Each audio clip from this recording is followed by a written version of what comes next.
And we're live. Hopefully some kitties will join me.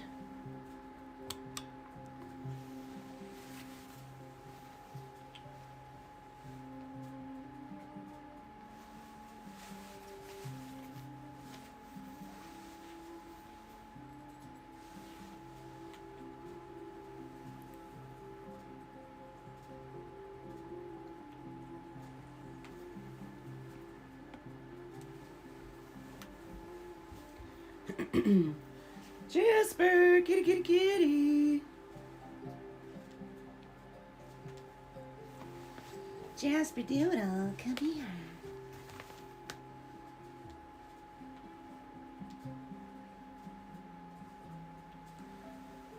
Hi, TBC. How are you doing?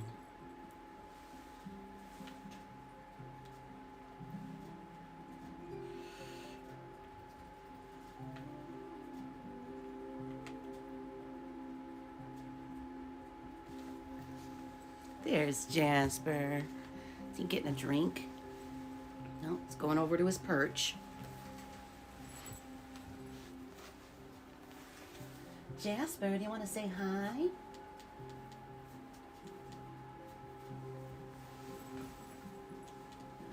Everything's falling.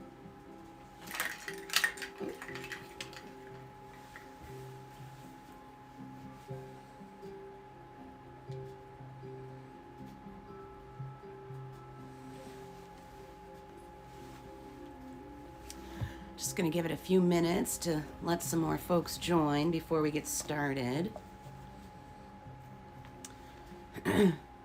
You're sick again, TBC? Well,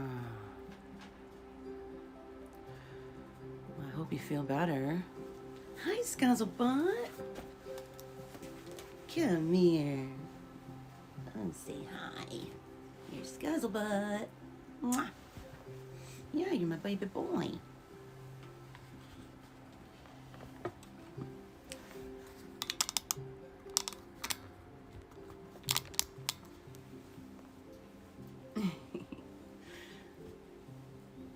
Hi, Julie. How are you? Good morning. Wow, Julie, you've been subscribed for 20 months. Thank you. It's a long time.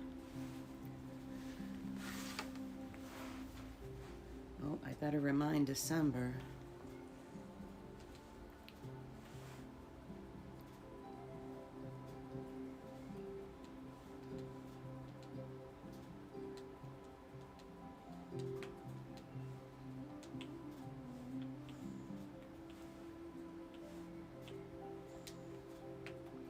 Oh, Scuzzlebutt, you're a little sweetie cat. Yeah, you are. You're a sweetie. Wow, TBC's been sick for 3 weeks. It's terrible.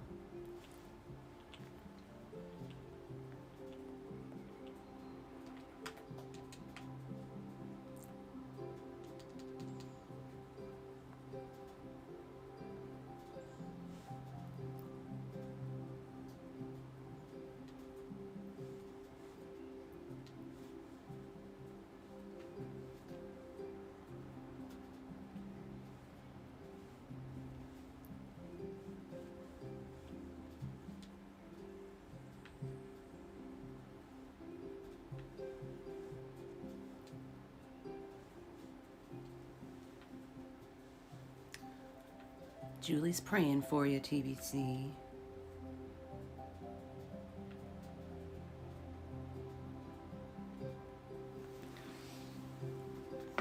You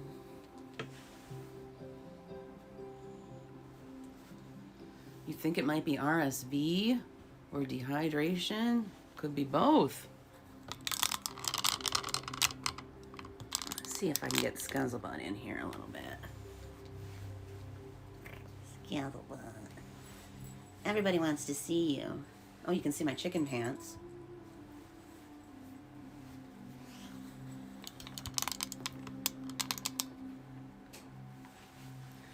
But see, if you see Scuzz, you can't see me, so I have to move it way far back.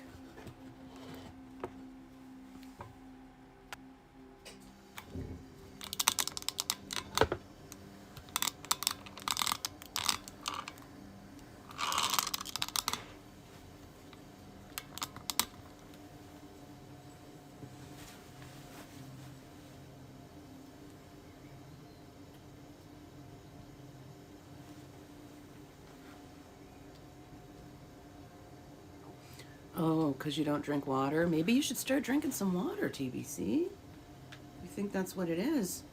I mean, we can't exist without drinking water. Our bodies are over 70% water, and we require quite a bit of it to survive. Water is life, don't you know?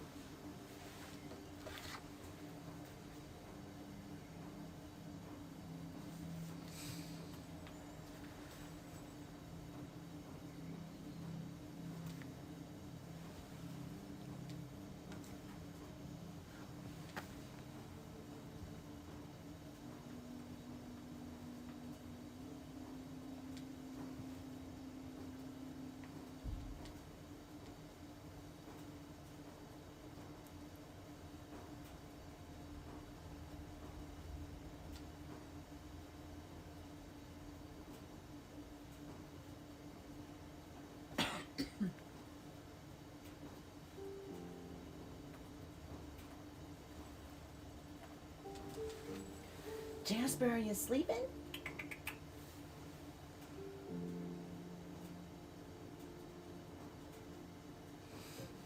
Oh, that sounds fun, TBC. All right, well, we only have a couple of viewers.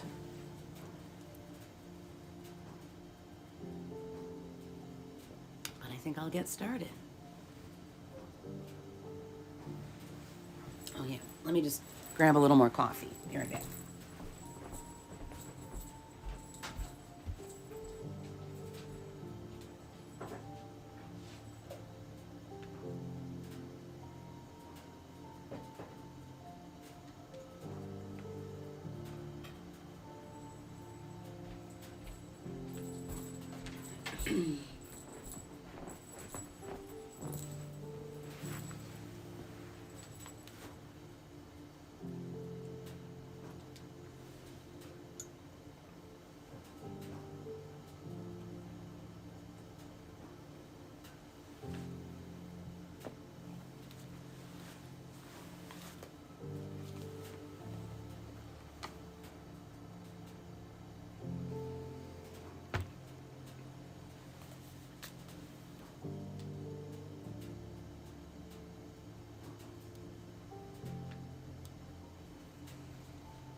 All right, who's ready for the 4 agreements? The 4 agreements is a Toltec wisdom book, a practical guide to personal freedom, and it's by Don Miguel Ruiz.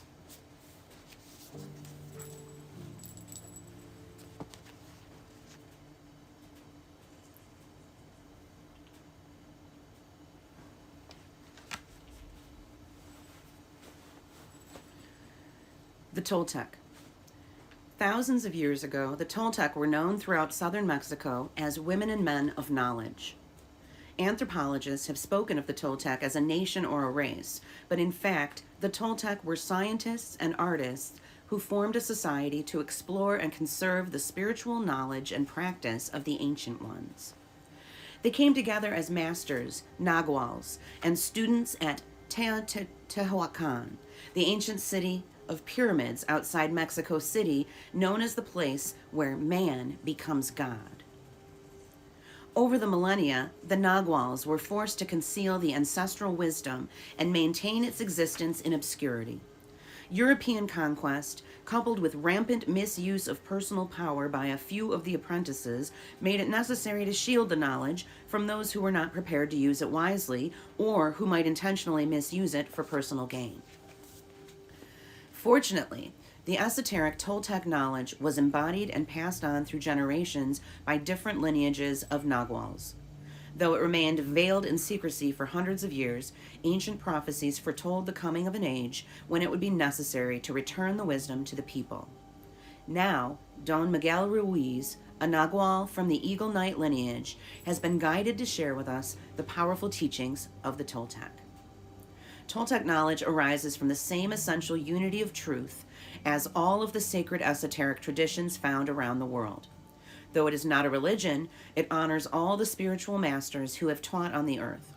While it does embrace spirit, it is most accurately described as a way of life, distinguished by the ready accessibility of happiness and love.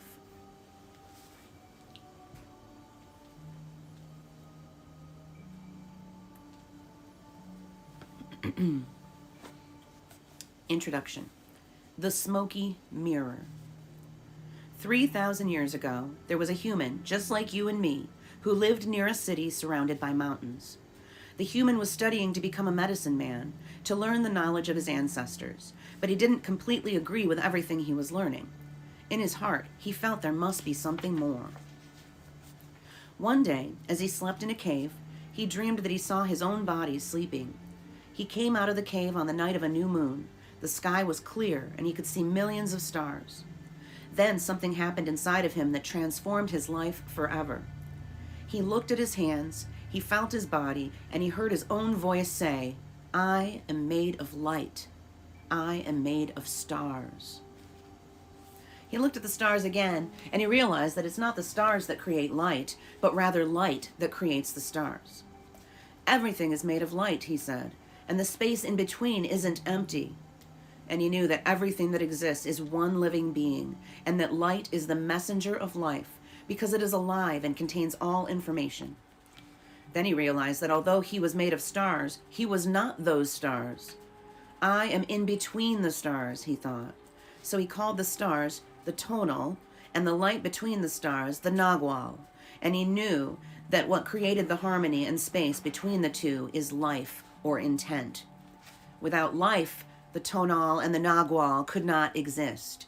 Life is the force of the absolute, the supreme, the creator who creates everything. This is what he discovered. Everything in existence is a manifestation of the one living being we call God. Everything is God. And he came to the conclusion that human perception is merely light perceiving light. He also saw that matter is a mirror. Everything is a mirror that reflects light and creates images of that light. And the world of illusion, the dream, is just like smoke, which doesn't allow us to see what we really are. The real us is pure love, pure light, he said. This realization changed his life. Once he knew what he really was, he looked around at other humans and the rest of nature, and he was amazed at what he saw. He saw himself in everything, in every human, in every animal, in every tree, in the water, in the rain, in the clouds, in the earth. And he saw that life mixed the tonal and the nagual in different ways to create billions of manifestations of life. In those few moments, he comprehended everything. He was very excited, and his heart was filled with peace. He could hardly wait to tell his people what he had discovered. But there were no words to explain it. He tried to tell the others, but they could not understand.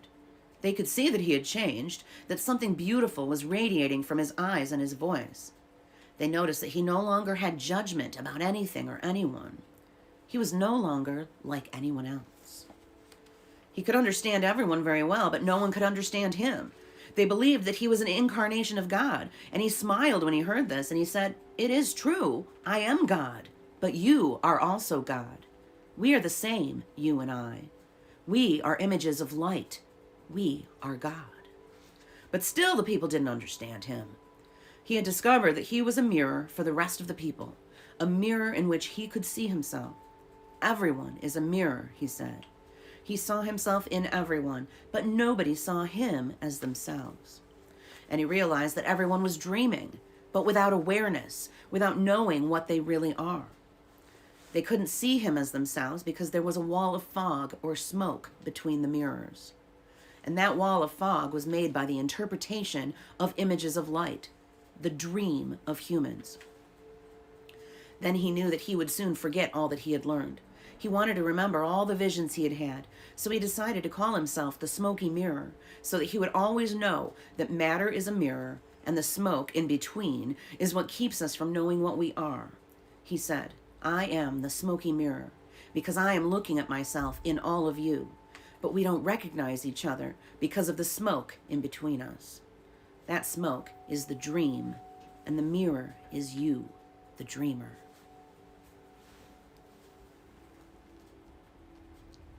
Hi, Taffy, how are you? Oh, Scuzzlebutt sleeping on the chair. Jasper sleeping on his perch.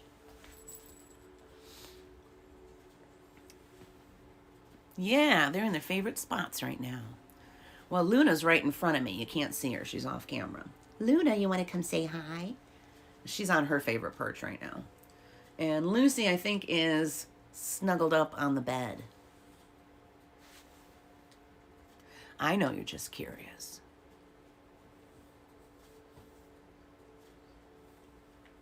Julie's feeling better because she gave up the Dr. Pepper and drinks lots of water now.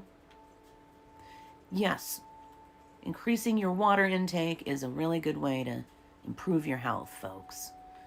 Highly recommend you drink your water.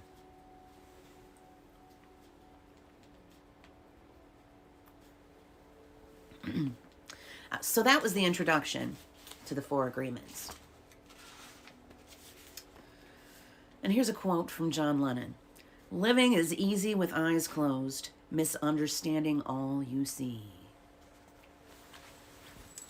Chapter 1, Domestication and the Dream of the Planet. What you are seeing and hearing right now is nothing but a dream. You are dreaming right now in this moment. You are dreaming with the brain awake. Dreaming is the main function of the mind, and the mind dreams 24 hours a day. It dreams when the brain is awake, and it also dreams when the brain is asleep. The difference is that when the brain is awake, there is a material frame that makes us perceive things in a linear way. When we go to sleep, we do not have the frame, and the dream has the tendency to change constantly. Humans are dreaming all the time. Before we were born, the humans before us created a big outside dream that we will call society's dream, or the dream of the planet. The dream of the planet is the collective dream of billions of smaller personal dreams, which together create a dream of a family, a dream of a community, a dream of a city, a dream of a country, and finally, a dream of the whole humanity.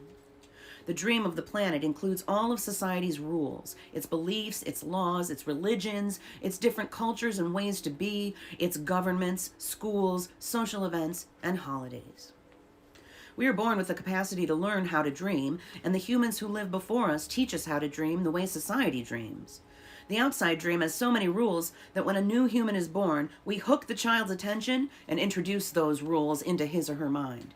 The outside dream uses mom and dad, the schools, and religion to teach us how to dream. Attention is the ability we have to discriminate and to focus only on that which we want to perceive. We can perceive millions of things simultaneously, but using our attention, we can hold whatever we want to perceive in the foreground of our mind. The adults around us hooked our attention and put information into our minds through repetition. That is the way we learned everything we know.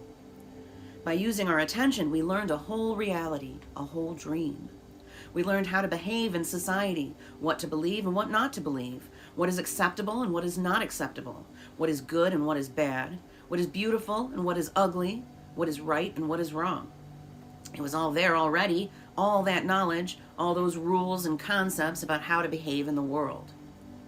When you were in school, you sat in a little chair, put your attention on what the teacher was teaching you. When you went to church, you put your attention on what the priest or minister was telling you. It is the same dynamic with mom and dad, brothers and sisters. They were all trying to hook your attention. We also learn to hook the attention of other humans, and we develop a need for attention, which can become very competitive. Children compete for the attention of their parents, their teachers, their friends. Look at me! Look at what I'm doing! Hey, I'm here! The need for attention becomes very strong and continues into adulthood. The outside dream hooks our attention and teaches us what to believe, beginning with the language that we speak. Language is the code for understanding and communication between humans. Every letter, every word in each language is an agreement. We call this a page in a book. The word page is an agreement that we understand. Once we understand the code, our attention is hooked and the energy is transferred from one person to another. It was not your choice to speak English. You didn't choose your religion or your moral values. They were already there before you were born. We never had the opportunity to choose what to believe or what not to believe. We never chose even the smallest of these agreements. We didn't even choose our own name. As children, we didn't have the opportunity to choose our beliefs, but we agreed with the information that was passed to us from the dream of the planet via other humans. The only way to store information is by agreement. The outside dream may hook our attention, but if we don't agree, we don't store that information.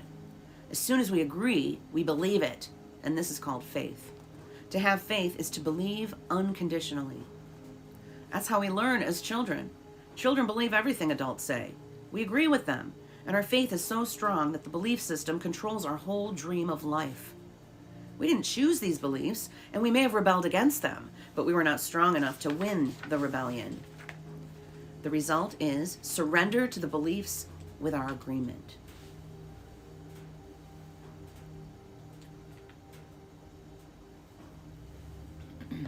I call this process the domestication of humans. And through this domestication, we learn how to live and how to dream. In human domestication, the information from the outside dream is conveyed to the inside dream, creating our whole belief system. First, the child is taught the names of things: mom, dad, milk, bottle. Day by day, at home, at school, at church, and from television, we are told how to live, what kind of behavior is acceptable. The outside dream teaches us how to be a human. We have a whole concept of what a woman is and what a man is. And we also learn to judge. We judge ourselves, judge other people, judge the neighbors. Children are domesticated the same way that we domesticate a dog, a cat, or any other animal. In order to teach a dog, we punish the dog and we give it rewards. We train our children, whom we love so much, the same way that we train any domesticated animal, with a system of punishment and reward. We are told, you're a good boy, or you're a good girl, when we do what mom and dad want us to do. When we don't, we are a bad girl or a bad boy. When we went against the rules, we were punished. When we went along with the rules, we got a reward. We were punished many times a day. We were also rewarded many times a day. Soon we became afraid of being punished and also afraid of not receiving the reward. The reward is the attention that we got from our parents or from other people, like siblings, teachers, and friends. We soon develop a need to hook other people's attention in order to get the reward. The reward feels good, and we keep doing what others want us to do in order to get the reward. With that fear of being punished and that fear of not getting the reward, we start pretending to be what we are not, just to please others, just to be good enough for someone else. We try to please mom and dad. We try to please the teachers at school. We try to please the church. So we start acting. We pretend to be what we are not because we are afraid of being rejected. The fear of being rejected becomes the fear of not being good enough. Eventually, we become someone that we are not. We become a copy of mama's beliefs, daddy's beliefs, society's beliefs, religion's beliefs. All our normal tendencies are lost in the process of domestication. And when we are old enough for our mind to understand, we learn the word no. The adults say, don't do this and don't do that. We rebel and say no. We rebel because we're defending our freedom. We want to be ourselves, but we are very little, and the adults are big and strong. After a certain time, we are afraid because we know that every time we do something wrong, we are going to be punished. The domestication is so strong that at a certain point in our life, we no longer need anyone to domesticate us. We don't need mom or dad, the school, or the church to domesticate us. We are so well trained that we are our own domesticator. We are an auto-domesticated animal. We can now domesticate ourselves according to the same belief system we were given and using the same system of punishment and reward. We punish ourselves when we don't follow the rules according to our belief system. We reward ourselves when we are the good boy or good girl. The belief system is like a book of law that rules our mind. Without question, whatever is in that book of law is our truth. We base all of our judgments according to the book of law, even if these judgments go against our own inner nature. Even moral laws like the 10 Commandments are programmed into our mind in the process of domestication. One by one, all these agreements go into the book of law, and these agreements rule our dream. There is something in our minds that judges everybody and everything, including the weather, the dog, the cat, everything.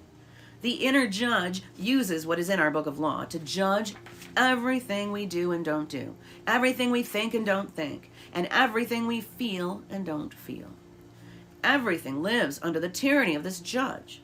Every time we do something that goes against the book of law, the judge says we are guilty. We need to be punished. We should be ashamed. This happens many times a day, day after day, for all the years of our lives. There's another part of us that receives the judgments, and this part is called the victim. The victim carries the blame, the guilt, and the shame. It is the part of us that says, poor me, I'm not good enough, I'm not intelligent enough, I'm not attractive enough, I'm not worthy of love. Poor me. The big judge agrees and says, yes, you are not good enough. And this is all based on a belief system that we never chose to believe. These beliefs are so strong that even years later, when we are exposed to new concepts and try to make our own decisions, we find that these beliefs still control our lives. Whatever goes against the book of law will make you feel a funny sensation in your solar plexus, and it's called fear. Breaking the rules in the book of law opens your emotional wounds, and your reaction is to create emotional poison. Because everything that is in the book of law has to be true. Anything that challenges what you believe is going to make you feel unsafe. Even if the book of law is wrong, it makes you feel safe. That is why we need a great deal of courage to challenge our own beliefs. Because even if we know we didn't choose all these beliefs, it is also true that we agreed to all of them. The agreement is so strong that even if we understand the concept of it not being true, we feel the blame, the guilt, and the shame that occur if we go against these rules. Just as the government has a book of laws that rule the society's dream, our belief system is the book of laws that rules our personal dream. All these laws exist in our mind. We believe them, and the judge inside us bases everything on these rules. The judge decrees, and the victim suffers the guilt and punishment. But who says there is justice in this dream? True justice is paying only once for each mistake. True injustice is paying more than once for each mistake. How many times do we pay for one mistake? The answer is thousands of times. The human is the only animal on earth that pays 1,000 times for the same mistake. The rest of the animals pay once for every mistake they make, but not us. We have a powerful memory. We make a mistake, we judge ourselves, we find ourselves guilty, and we punish ourselves. If justice exists, then that was enough. We don't need to do it again. But every time we remember, we judge ourselves again, we are guilty again, and we punish ourselves again and again and again. If we have a wife or husband, he or she also reminds us of the mistake, so we can judge ourselves again, punish ourselves again, and find ourselves guilty again. Is this fair? How many times do we make our spouse, our children, or our parents pay for the same mistake? Every time we remember the mistake, we blame them again and send them all the emotional poison we feel at the injustice, and then we make them pay again for the same mistake. Is that justice? The judge in the mind is wrong because the belief system, the book of law, is wrong. The whole dream is based on false law. 95% of the beliefs we have stored in our minds are nothing but lies, and we suffer because we believe all these lies. In the dream of the planet, it is normal for humans to suffer, to live in fear, and to create emotional dramas. The outside dream is not a pleasant dream. It is a dream of violence, a dream of fear, a dream of war, a dream of injustice. The personal dream of humans will vary, but globally it is mostly a nightmare. If we look at human society, we see a place so difficult to live in because it is ruled by fear.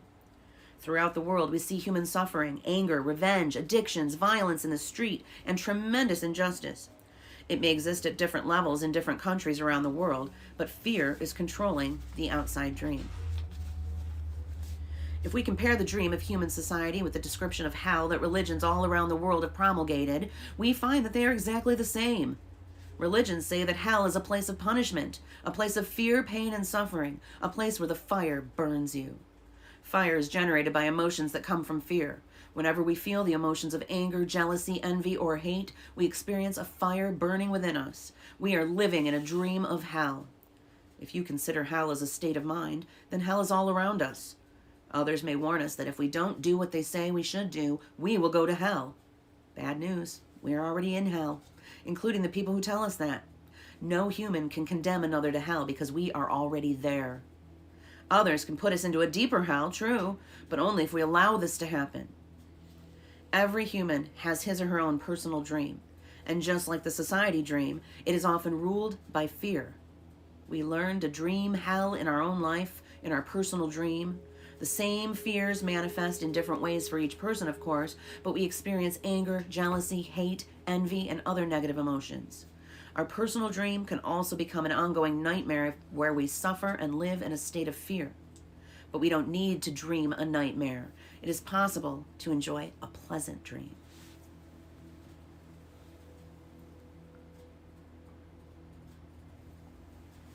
Welcome, Dada. Welcome, Teresa.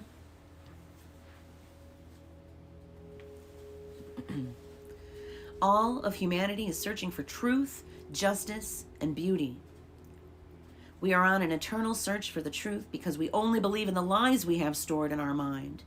We are searching for justice because in the belief system we have, there is no justice.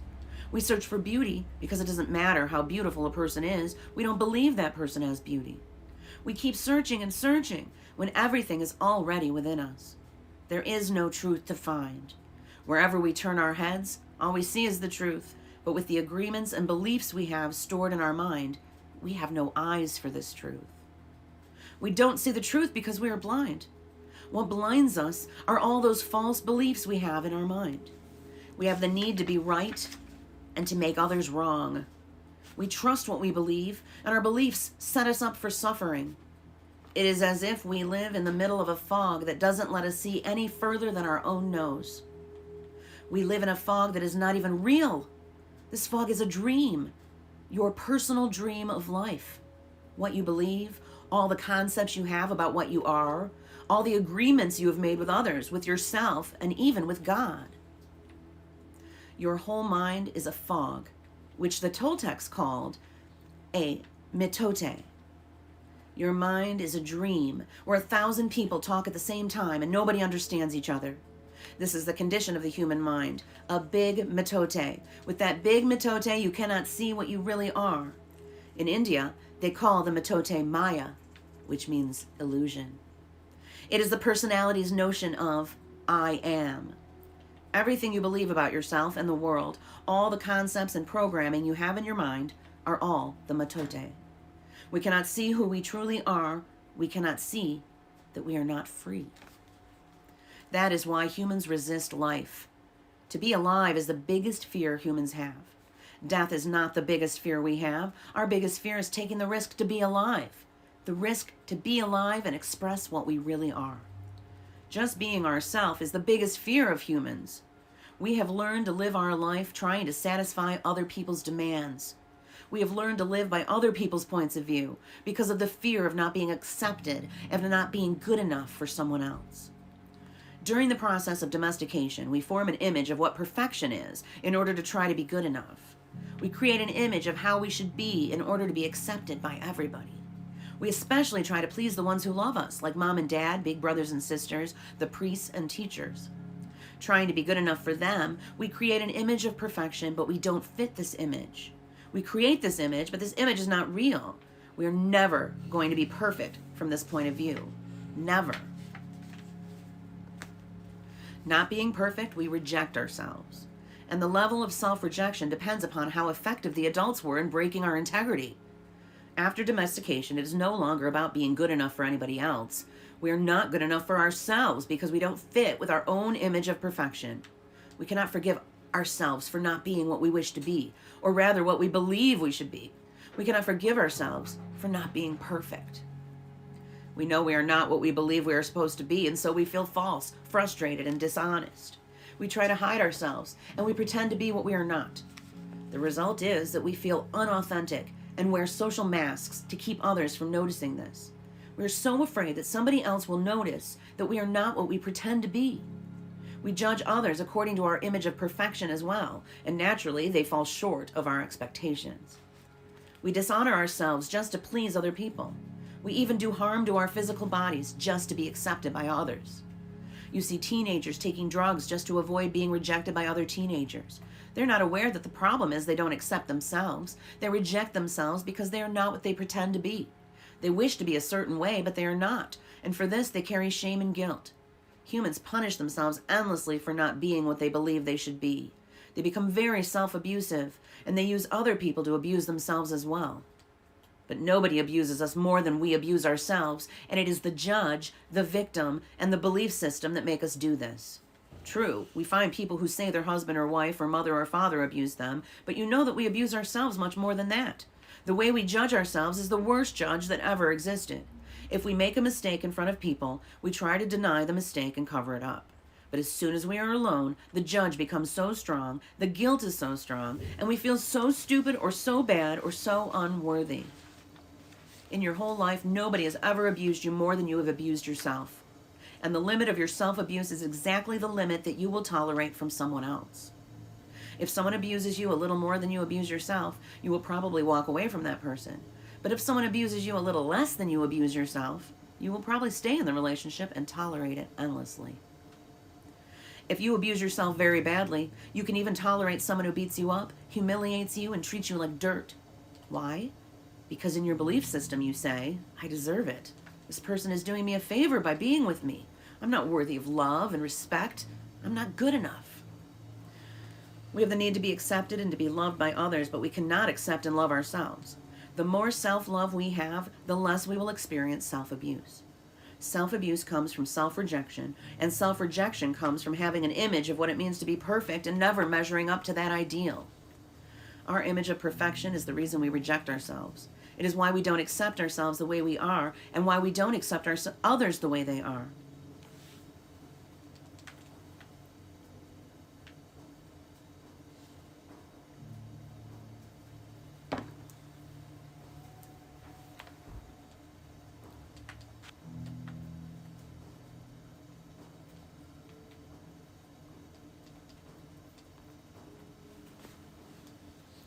Prelude to a new dream. There are thousands of agreements you have made with yourself, with other people, with your dream of life, with God, with society, with your parents, with your spouse, with your children. But the most important agreements are the ones you made with yourself. In these agreements, you tell yourself who you are, what you feel, what you believe, and how to behave. The result is what you call your personality. In these agreements, you say, this is what I am. This is what I believe. I can do certain things, and some things I cannot do. This is reality. That is fantasy. This is possible. That is impossible.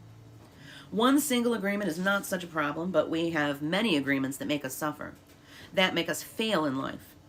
If you want to live a life of joy and fulfillment, you have to find the courage to break those agreements that are fear-based and claim your personal power.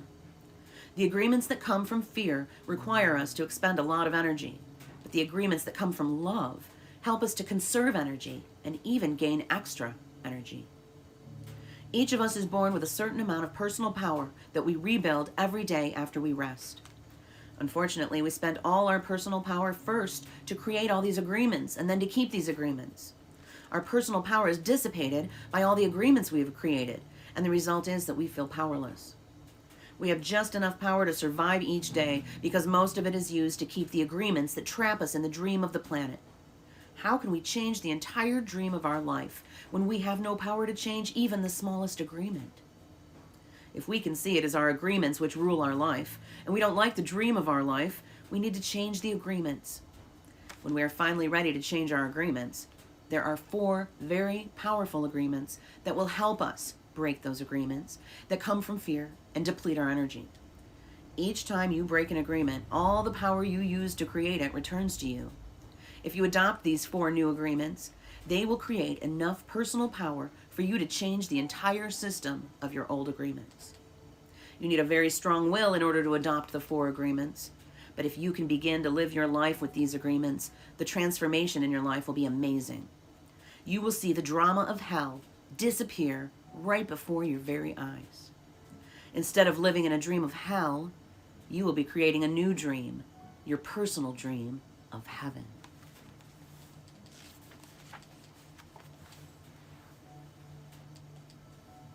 What do you think so far? Any comments? What do you think, Carrie? Kind of depressing. Depressing?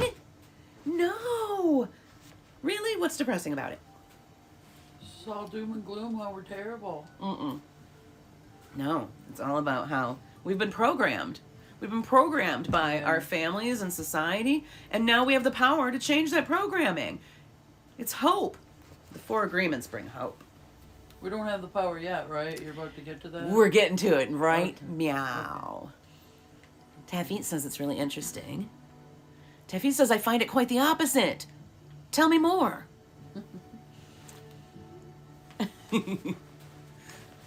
Yeah, I'm hoping it turns around here. Okay, so chapter 2 is the first agreement. Tav says it feels encouraging. Oh, good, good. All right, first agreement is be impeccable with your word. The first agreement is the most important one and also the most difficult one to honor. It is so important that with just this first agreement, you will be able to transcend to the level of existence I call heaven on earth. The first agreement is to be impeccable with your word. Sounds very simple, but it is very, very powerful. Why your word? Your word is the power that you have to create. Your word is the gift that comes directly from God. The Gospel of John in the Bible, speaking of the creation of the universe, says, in the beginning there was the Word, and the Word was with God, and the Word was God. Through the Word, you express your creative power. It is through the Word that you manifest everything. Regardless of what language you speak, your intent manifests through the Word. What you dream, what you feel, and what you really are will all be manifested through the Word. The Word is not just a sound or a written symbol. The word is a force. It is the power you have to express and communicate, to think, and thereby to create the events in your life. You can speak. What other animal on the planet can speak? The word is the most powerful tool you have as a human. It is the tool of magic. But like a sword with 2 edges, your word can create the most beautiful dream, or your word can destroy everything around you. One edge is the misuse of the word, which creates a living hell. The other edge is the impeccability of the word, which will only create beauty, love, and heaven on earth. Depending upon how it is used, the word can set you free, or it can enslave you even more than you know. All the magic you possess is based on your word. Your word is pure magic, and misuse of your word is black magic. The word is so powerful that one word can change a life or destroy the lives of millions of people. Some years ago, one man in Germany, by the use of the word, manipulated a whole country of the most intelligent people. He led them into a world war with just the power of his word. He convinced others to commit the most atrocious acts of violence. He activated people's fear with the word, and like a big explosion, there was killing and war all around the world.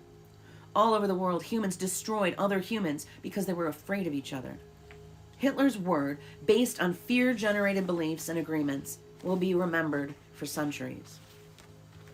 The human mind is like a fertile ground where seeds are continually being planted. The seeds are opinions, ideas, and concepts.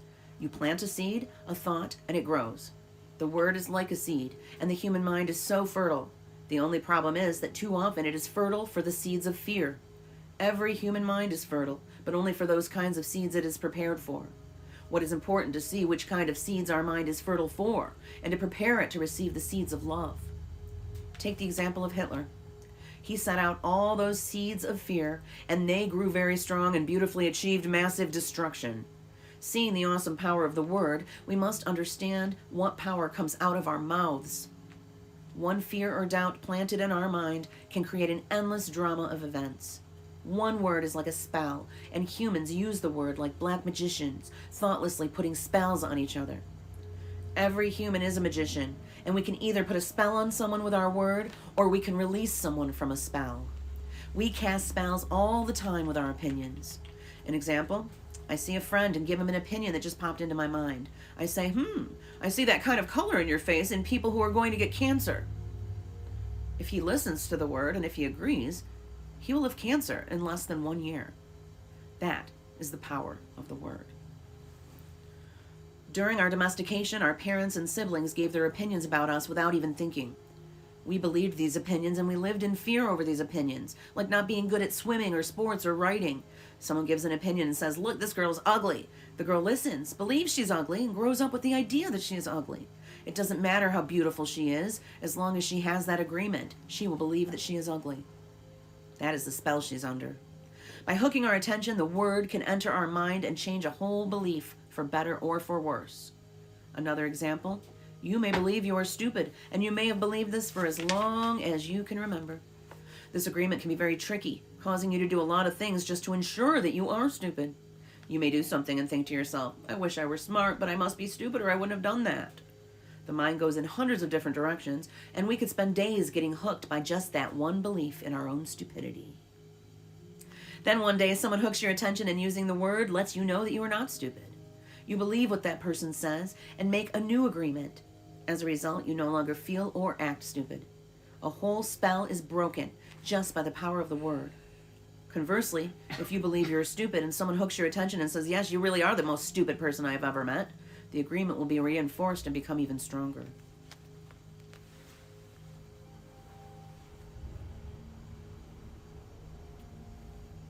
Julie's saying, Carrie, Carrie, I hope you are well. Thanks.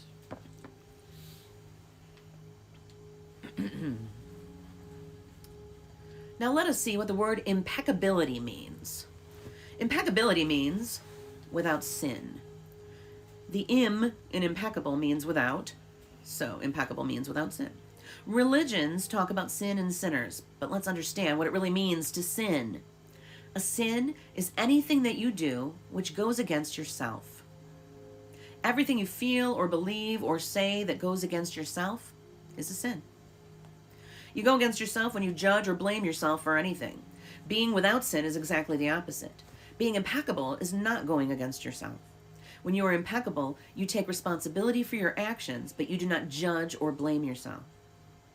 From this point of view, the whole concept of sin changes from something moral or religious to something common sense. Sin begins with rejection of yourself. Self-rejection is the biggest sin that you commit. In religious terms, self-rejection is a mortal sin, which leads to death. Impeccability, on the other hand, leads to life. Being impeccable with your word is not using the word against yourself. If I see you in the street and I call you stupid, it appears that I'm using the word against you. But really, I'm using my word against myself because you're going to hate me for this, and your hating me is not good for me. Therefore, if I get angry and with my words send all that emotional poison to you, I'm using the word against myself. If I love myself, I will express that love in my interactions with you, and then I am being impeccable with the word, because that action will produce a like reaction. If I love you, then you will love me. If I insult you, you will insult me. If I have gratitude for you, you will have gratitude for me. If I'm selfish with you, you will be selfish with me. If I use the word to put a spell on you, you're going to put a spell on me. Being impeccable with your word is the correct use of your energy. It means to use your energy in the direction of truth and love for yourself. If you make an agreement with yourself to be impeccable with your word, just with that intention, the truth will manifest through you and clean all the emotional poison that exists within you. But making this agreement is difficult because we have learned to do precisely the opposite. We've learned to lie as a habit of our communication with others, and more importantly, with ourselves. We are not impeccable with the word. The power of the word is completely misused in hell. We use the word to curse, to blame, to find guilt, to destroy. Of course, we also use it in the right way, but not too often. Mostly we use the word to spread our personal poison, to express anger, jealousy, envy, and hate. The word is pure magic, the most powerful gift we have as humans, and we use it against ourselves. We plan revenge. We create chaos with the word. We use the word to create hate between different races, between different people, between families, between nations. We misuse the word so often, and this misuse is how we create and perpetuate the dream of hell. Misuse of the word is how we pull each other down and keep each other in a state of fear and doubt. Because the word is the magic that humans possess and misuse of the word is black magic, we are using black magic all the time without knowing that our word is magic at all. There was a woman, for example, who was intelligent and had a very good heart. She had a daughter whom she adored and loved very much. One night she came home from a very bad day at work, tired, full of emotional tension, and with a terrible headache. She wanted peace and quiet, but her daughter was singing and jumping happily. The daughter was unaware of how her mother was feeling. She was in her own world, in her own dream. She felt so wonderful, and she was jumping and singing louder and louder, expressing her joy and her love. She was singing so loud that it made her mother's headache even worse. And at a certain moment, the mother lost control. Angrily, she looked at her beautiful little girl and said, "Shut up! You have an ugly voice. Can you just shut up?" Truth is that the mother's tolerance for any noise was non-existent. It was not that the little girl's voice was ugly, but the daughter believed what her mother said, and in that moment she made an agreement with herself. After that, she no longer sang because she believed her voice was ugly and would bother anyone who heard it. She became shy at school, and if she was asked to sing, she refused. Even speaking to others became difficult for her. Everything changed in the little girl because of this new agreement. She believed she must repress her emotions in order to be accepted and loved. Whenever we hear an opinion and believe it, we make an agreement, and it becomes part of our belief system. This little girl grew up, and even though she had a beautiful voice, she never sang again. She developed a whole complex from one spell. This spell was cast upon her by the one who loved her the most, her own mother. Her mother didn't notice what she did with her word. She didn't notice that she used black magic and put a spell on her daughter. She didn't know the power of her word, and therefore she isn't to blame. She did what her own mother, father, and others had done to her in many ways. They misused the word. How many times do we do this with our own children? We give them these types of opinions, and our children carry that black magic for years and years. People who love us do black magic on us, but they don't know what they do. That is why we must forgive them. They don't know what they do. Another example. You awake in the morning feeling very happy. You feel so wonderful. You stay 1 or 2 hours in front of the mirror making yourself beautiful. Well, one of your best friends says, "What has happened to you? You look so ugly. Look at the dress you're wearing. You look ridiculous." That's it. That's enough to put you all the way down in hell. Maybe this girlfriend just told you this to hurt you, and she did. She gave you an opinion with all the power of her word behind it. If you accept the opinion, it becomes an agreement now, and you put all your power into that opinion. That opinion becomes black magic. These types of spells are difficult to break. The only thing that can break a spell is to make a new agreement based on truth. The truth is the most important part of being impeccable with your word. On one side of the sword are the lies which create black magic, and on the other side of the sword is the truth, which has the power to break the spell of black magic. Only the truth will set us free.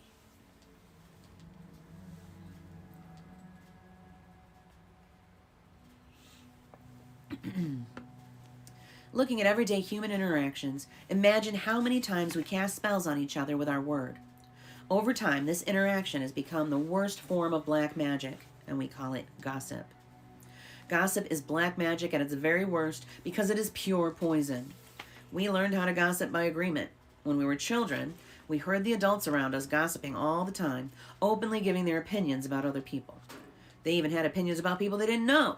Emotional poison was transferred along with the opinions, and we learned this as the normal way to communicate. Gossiping has become the main form of communication in human society.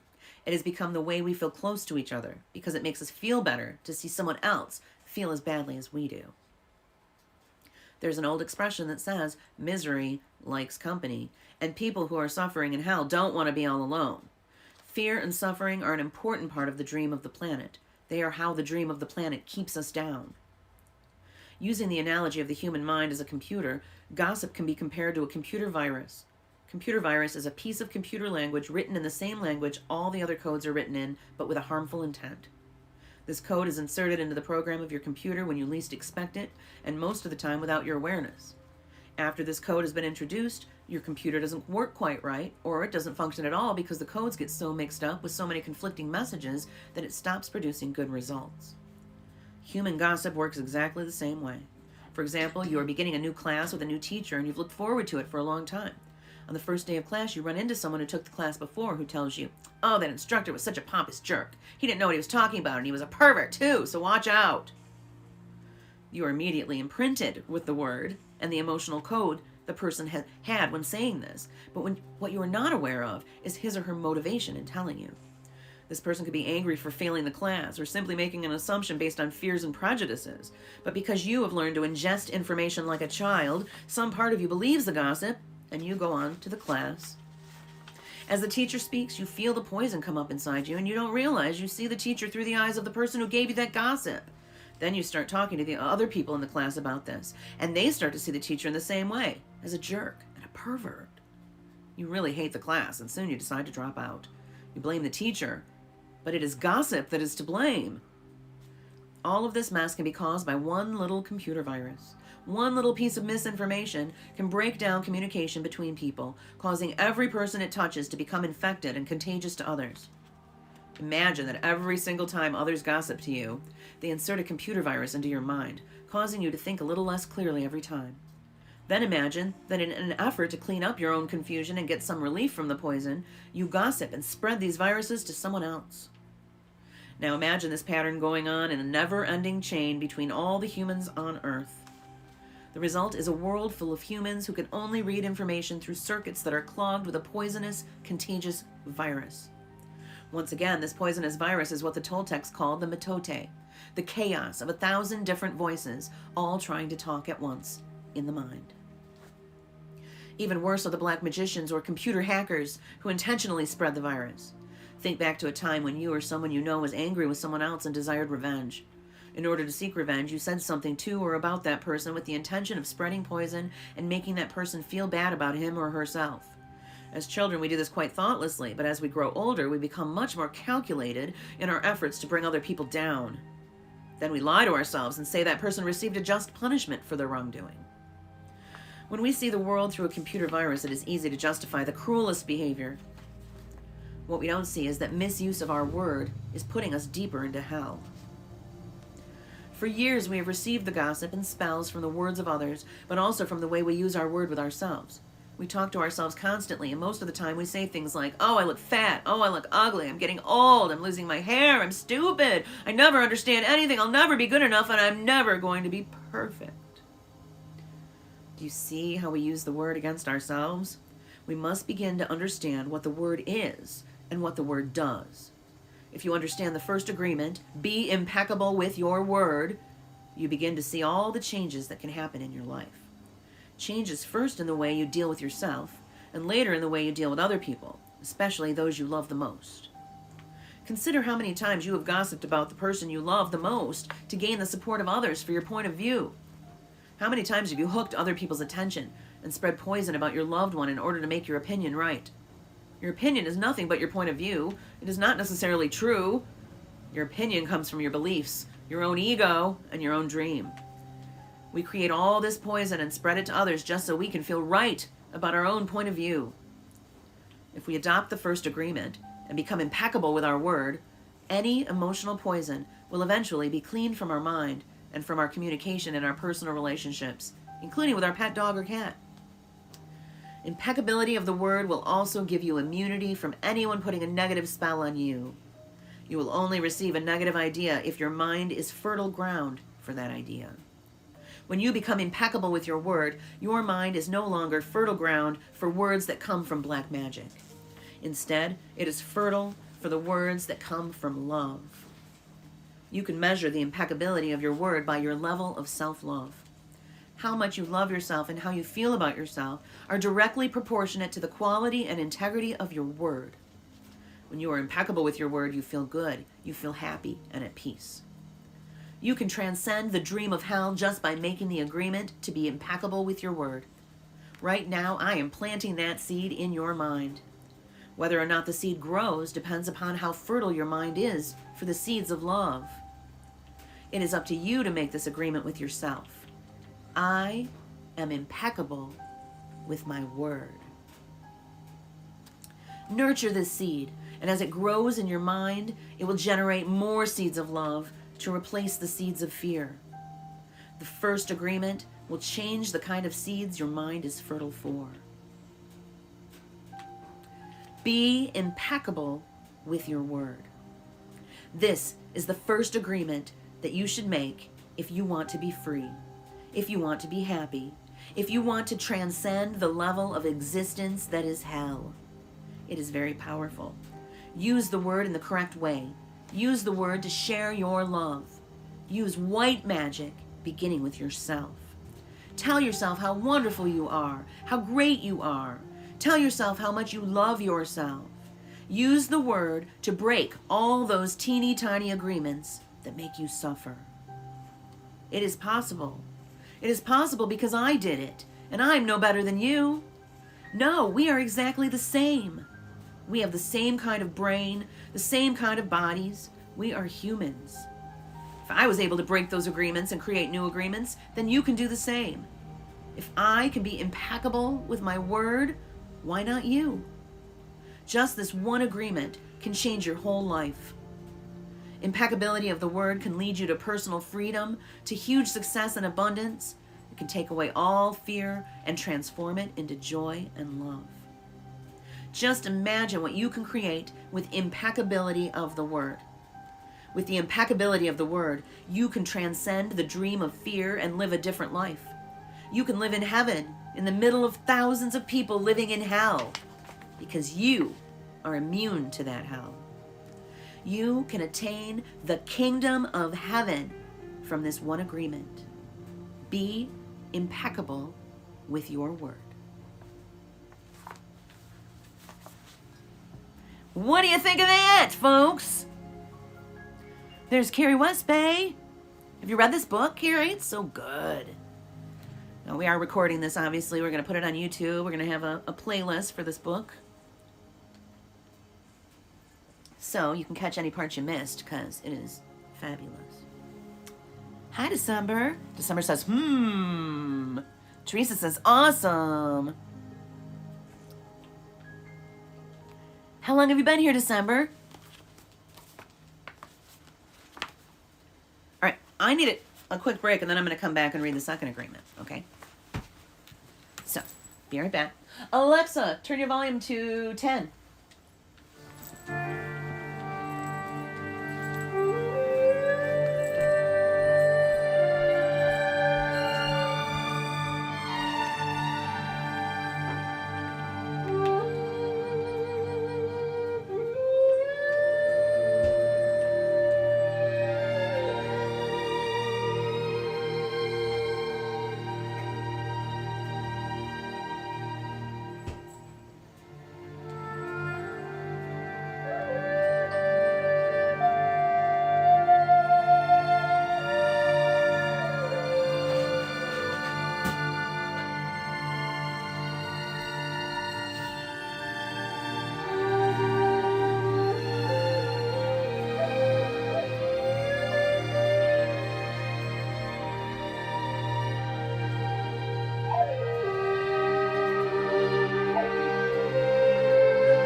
think of my 𝓓𝑸𝑑𝓾𝑗 mug. This was a gift from Carrie. Isn't it lovely?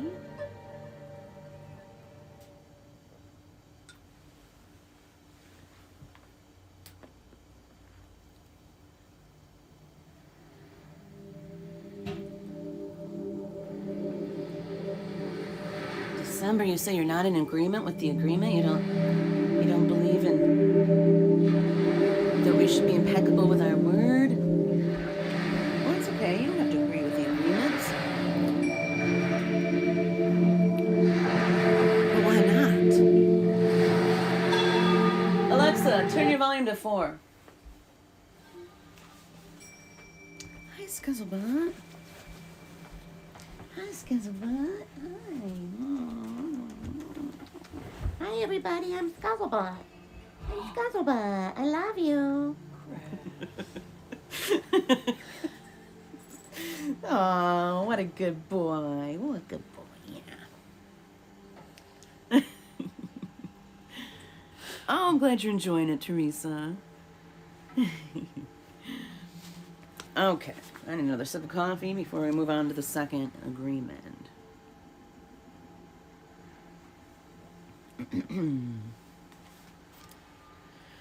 Don't take anything personally. The next 3 agreements are really born from the first agreement. The second agreement is don't take anything personally. Whatever happens around you, don't take it personally. Using an earlier example, if I see you on the street and I say, hey, you are so stupid, without knowing you, it's not about you, it's about me. If you take it personally, then perhaps you believe you're stupid. Maybe you think to yourself, how does he know? Is he clairvoyant? Or can everybody see how stupid I am? You take it personally because you agree with whatever was said. As soon as you agree, the poison goes through you and you are trapped in the dream of hell. What causes you to be trapped is what we call personal importance. Personal importance, or taking things personally, is the maximum expression of selfishness because we make the assumption that everything is about me. During the period of our education, or our domestication, we learn to take everything personally. We think we are responsible for everything. Me, always me. Nothing other people do is because of you, it is because of themselves. All people live in their own dream, in their own mind. They are in a completely different world from the one we live in. When we take something personally, we make the assumption that they know what is in our world, and we try to impose our world on their world. Even when a situation seems so personal, even if others insult you directly, it has nothing to do with you. What they say, what they do, and the opinions they give are according to the agreements they have in their own minds. Their point of view comes from all the programming they received during domestication. If someone gives you an opinion and says, hey, you look fat, don't take it personally, because the truth is that this person is dealing with his or her own feelings, beliefs, and opinions. That person tried to send poison to you, and if you take it personally, then you take that poison and it becomes yours. Taking things personally makes you easy prey for these predators, the black magicians. They can hook you easily with one little opinion and feed you whatever poison they want, and because you take it personally, you eat it up. You eat all their emotional garbage, and now it becomes your garbage. But if you do not take it personally, you are immune in the middle of hell.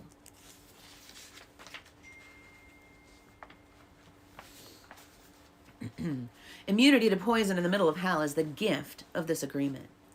When you take things personally, then you feel offended, and your reaction is to defend your beliefs and create conflicts. You make something big out of something so little because you have the need to be right and make everybody else wrong. You also try hard to be right by giving them your own opinions. In the same way, whatever you feel and do is just a projection of your own personal dream, a reflection of your own agreements. What you say, what you do, and the opinions you have are according to the agreements you have made, and these opinions have nothing to do with me. It is not important to me what you think about me, and I don't take what you think personally. I don't take it personally when people say, Miguel, you are the best, and I also don't take it personally when they say, Miguel, you are the worst. I know that when you are happy, you will tell me, Miguel, you are such an angel. But when you're mad at me, you will say, oh, Miguel, you are such a devil. You're so disgusting. How can you say those things? Either way, it does not affect me because I know what I am. I don't have the need to be accepted. I don't have the need to have someone tell me, Miguel, you're doing so good, or how dare you do that. No, I don't take it personally. Whatever you think, whatever you feel, I know is your problem and not my problem. It is the way you see the world. It is nothing personal because you are dealing with yourself, not with me. Others are going to have their own opinion according to their belief system, so nothing they think about me is really about me, but it is about them. You may even tell me, Miguel, what you're saying is hurting me. But it is not what I'm saying that is hurting you. It is that you have wounds that I touch by what I have said.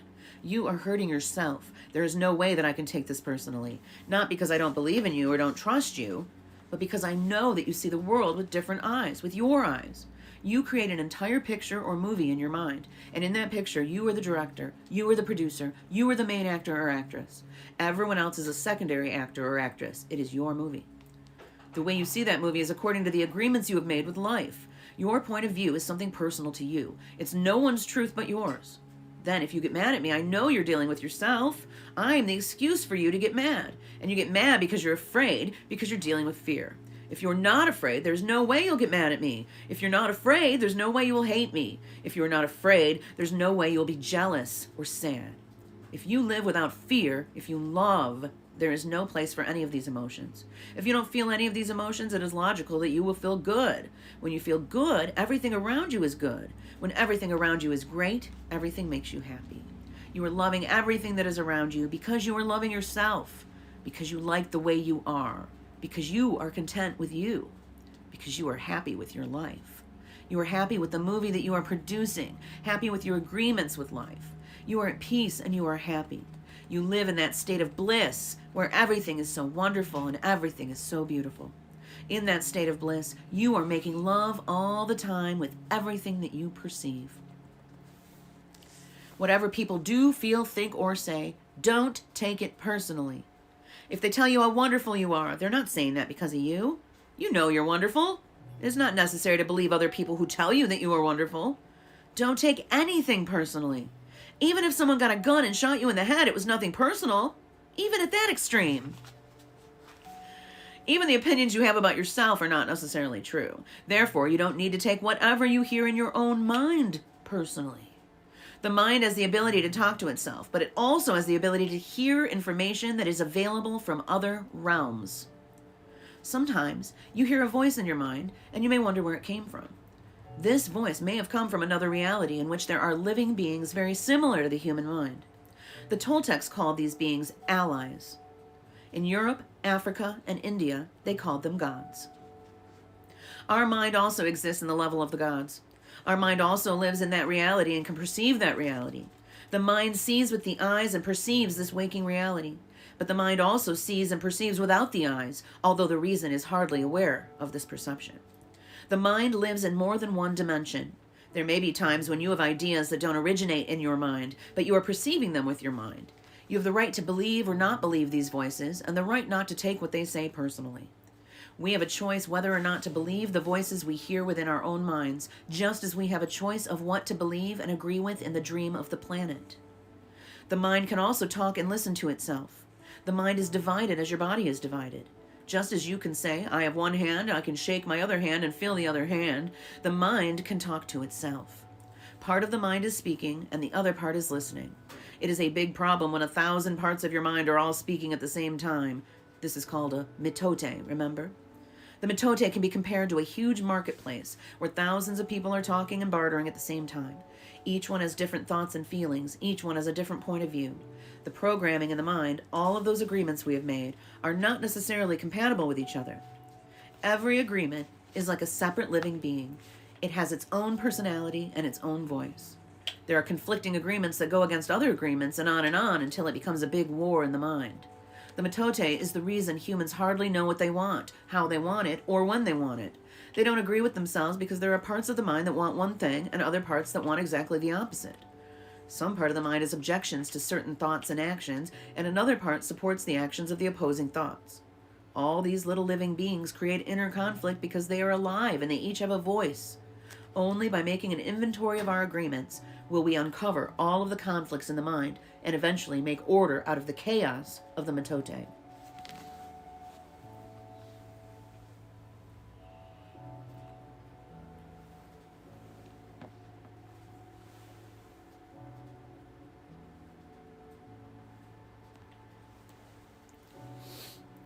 Don't take anything personally, because by taking things personally, you set yourself up to suffer for nothing.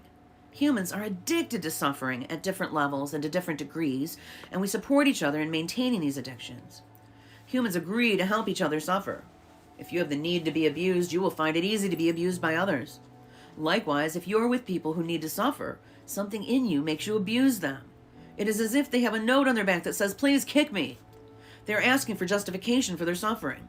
Their addiction to suffering is nothing but an agreement that is reinforced every day. Wherever you go, you will find people lying to you, and as your awareness grows, you will notice that you also lie to yourself. Do not expect people to tell you the truth because they also lie to themselves. You have to trust yourself and choose to believe or not to believe what someone says to you. When we really see other people as they are without taking it personally, we can never be hurt by what they say or do. Even if others lie to you, it is okay. They're lying to you because they are afraid. They're afraid you will discover that they are not perfect. It is painful to take that social mask off. If others say one thing but do another, you're lying to yourself if you don't listen to their actions. But if you're truthful with yourself, you will save yourself a lot of emotional pain. Telling yourself the truth about it may hurt, but you don't need to be attached to the pain. Healing is on the way, and it's just a matter of time before things will be better for you. If someone is not treating you with love and respect, it is a gift if they walk away from you. If that person doesn't walk away, you will surely endure many years of suffering with him or her. Walking away may hurt for a while, but your heart will eventually heal. Then you can choose what you really want. You will find that you don't need to trust others as much as you need to trust yourself to make the right choices. When you make it a strong habit not to take anything personally, you avoid many upsets in your life. Your anger, jealousy, and envy will disappear, and even your sadness will simply disappear if you don't take things personally. If you can make the second agreement a habit, you will find that nothing can put you back into hell. There is a huge amount of freedom that comes to you when you take nothing personally. You become immune to black magicians, and no spell can affect you regardless of how strong it may be. The whole world can gossip about you, and if you don't take it personally, you are immune. Someone can intentionally send emotional poison, and if you don't take it personally, you will not eat it. When you don't take the emotional poison, it becomes even worse in the sender, but not in you. You can see how important this agreement is. Taking nothing personally helps you to break many habits and routines that trap you in the dream of hell and cause needless suffering. Just by practicing the second agreement, you begin to break dozens of teeny tiny agreements that cause you to suffer. And if you practice the first two agreements, you will break 75% of the teeny tiny agreements that keep you trapped in hell. Write this agreement on paper and put it on your refrigerator to remind you all the time. Don't take anything personally. As you make a habit of not taking anything personally, you won't need to place your trust in what others do or say. You will only need to trust yourself to make responsible choices. You're never responsible for the actions of others. You are only responsible for you. When you truly understand this and refuse to take things personally, you can hardly be hurt by the careless comments or actions of others. If you keep this agreement, you can travel around the world with your heart completely open and no one can hurt you. You can say, "I love you," without fear of being ridiculed or rejected. You can ask for what you need. You can say yes or you can say no, whatever you choose, without guilt or self-judgment. You can choose to follow your heart always. Then you can be in the middle of hell and still experience inner peace and happiness. You can stay in your state of bliss, and hell will not affect you at all.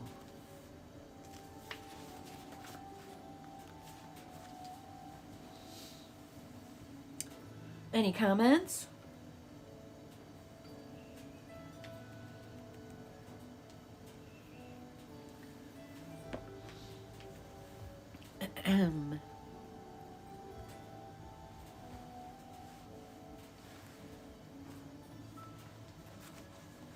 Should we keep going? It's up to you. It's a really short book, honestly. I think we should just do the whole thing. Okay. The third agreement. Don't make assumptions. The third agreement is don't make assumptions. We have a tendency to make assumptions about everything. The problem with making assumptions is that we believe they are the truth. We could swear they are real. We make assumptions about what others are doing or thinking. We take it personally, then we blame them and react by sending emotional poison with our word. That is why whenever we make assumptions, we're asking for problems. We make an assumption, we misunderstand, we take it personally, and we end up creating a whole big drama for nothing. All the sadness and drama you have lived in your life was rooted in making assumptions and taking things personally. Take a moment to consider the truth of this statement. The whole world of control between humans is about making assumptions and taking things personally. Our whole dream of hell is based on that. We create a lot of emotional poison just by making assumptions and taking it personally, because usually we start gossiping about our assumptions. Remember, gossiping is the way we communicate to each other in the dream of hell and transfer poison to one another. Because we are afraid to ask for clarification, we make assumptions and believe we are right about the assumptions. Then we defend our assumptions and try to make someone else wrong. It is always better to ask questions than to make an assumption, because assumptions set us up for suffering. The big matote in the human mind creates a lot of chaos, which causes us to misinterpret everything and misunderstand everything. We only see what we want to see and hear what we want to hear. We don't perceive things the way they are. We have the habit of dreaming with no basis in reality. We literally dream things up in our imaginations. Because we don't understand something, we make an assumption about the meaning, and when the truth comes out, the bubble of our dream pops and we find out it was not what we thought it was at all. An example. You're walking in the mall and you see a person you like. That person turns to you and smiles and then walks away. You can make a lot of assumptions just because of this one experience. With these assumptions, you can create a whole fantasy, and you really want to believe this fantasy and make it real. A whole dream begins to form just from your assumptions, and you can believe, oh, this person really likes me. In your mind, a whole relationship begins from that. Maybe you even get married in this fantasy land. But the fantasy is in your mind, in your personal dream.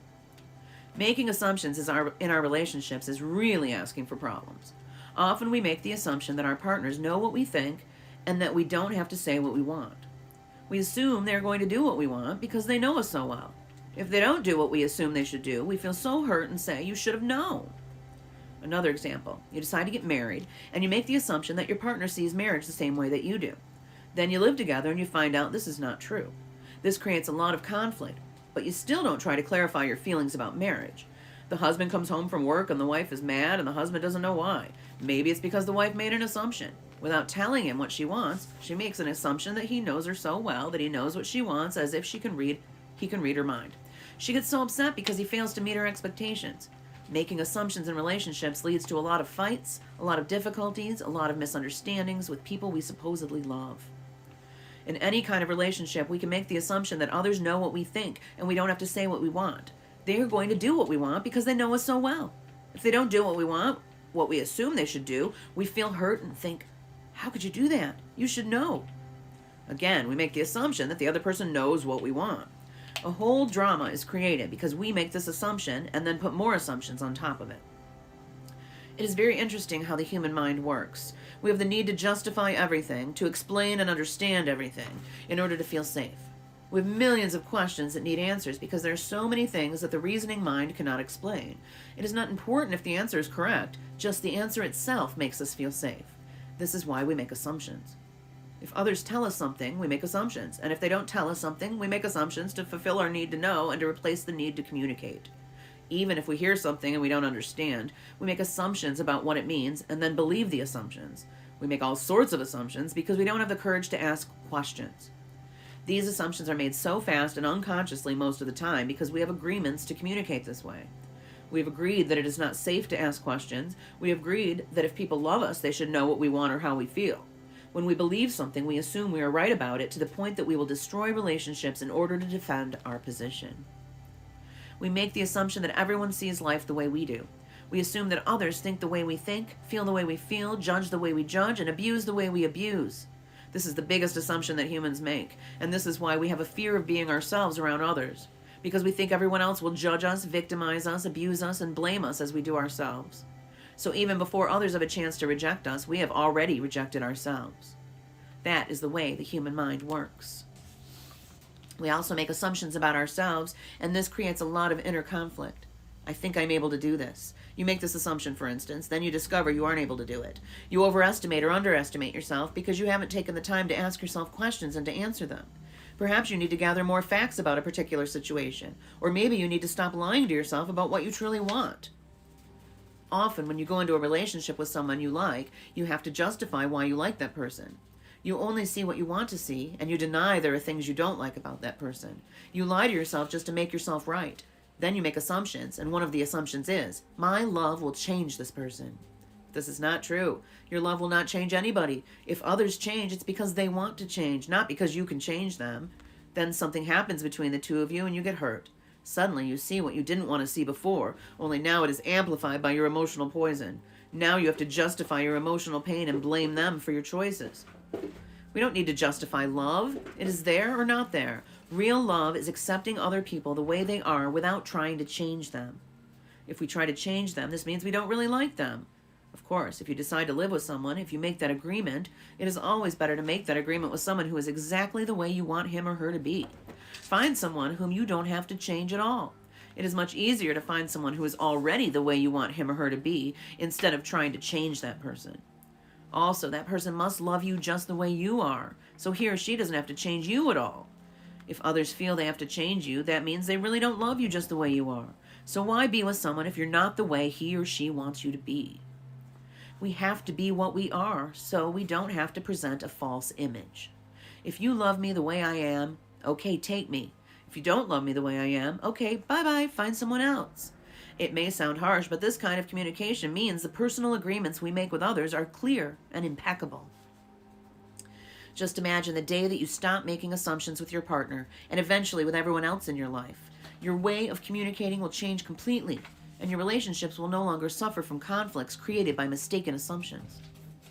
The way to keep yourself from making assumptions is to ask questions. Make sure the communication is clear. If you don't understand, ask. Have the courage to ask questions until you are clear as you can be, and even then do not assume you know all there is to know about a given situation. Once you hear the answer, you will not have to make assumptions because you will know the truth. Also, find your voice to ask for what you want. Everybody has the right to tell you no or yes, but you always have the right to ask. Likewise, everybody has the right to ask you, and you have the right to say yes or no. If you don't understand something, it is better for you to ask and be clear instead of making an assumption. The day you stop making assumptions, you will communicate clearly, cleanly, and clearly, free of emotional poison. Without making assumptions, your word becomes impeccable.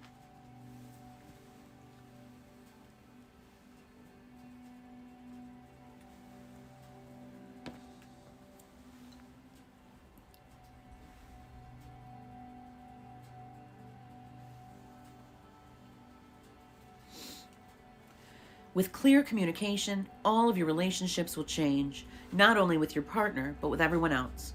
You won't need to make assumptions because everything becomes so clear. This is what I want. This is what you want. If we communicate in this way, our word becomes impeccable. If all humans could communicate in this way, with impeccability of the word, there would be no wars, no violence, no misunderstandings. All human problems would be resolved if we could just have good, clear communication. This then is the third agreement. Don't make assumptions. Just saying this sounds easy, but I understand that it is difficult to do. It is difficult because we so often do exactly the opposite. We have all these habits and routines that we're not even aware of. Becoming aware of these habits and understanding the importance of this agreement is the first step. But understanding its importance is not enough. Information or an idea is merely the seed in your mind.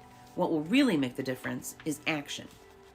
Taking the action over and over again strengthens your will, nurtures the seed, and establishes a solid foundation for the new habit to grow. After many repetitions, these new agreements will become second nature, and you will see how the magic of your word transforms you from a black magician into a white magician. A white magician uses the word for creation, giving, sharing, and loving. By making this one agreement a habit, your whole life will be completely transformed. When you transform your whole dream, magic just happens in your life. What you need comes to you easily because spirit moves freely through you. This is the mastery of intent, the mastery of the spirit, the mastery of love, the mastery of gratitude, and the mastery of life. This is the goal of the Toltec. This is the path to personal freedom.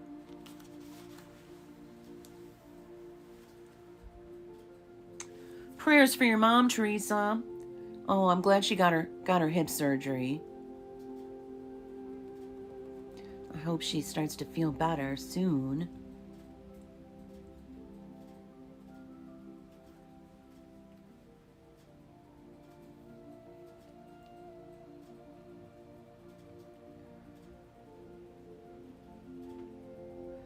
That's a good point, Taffeet.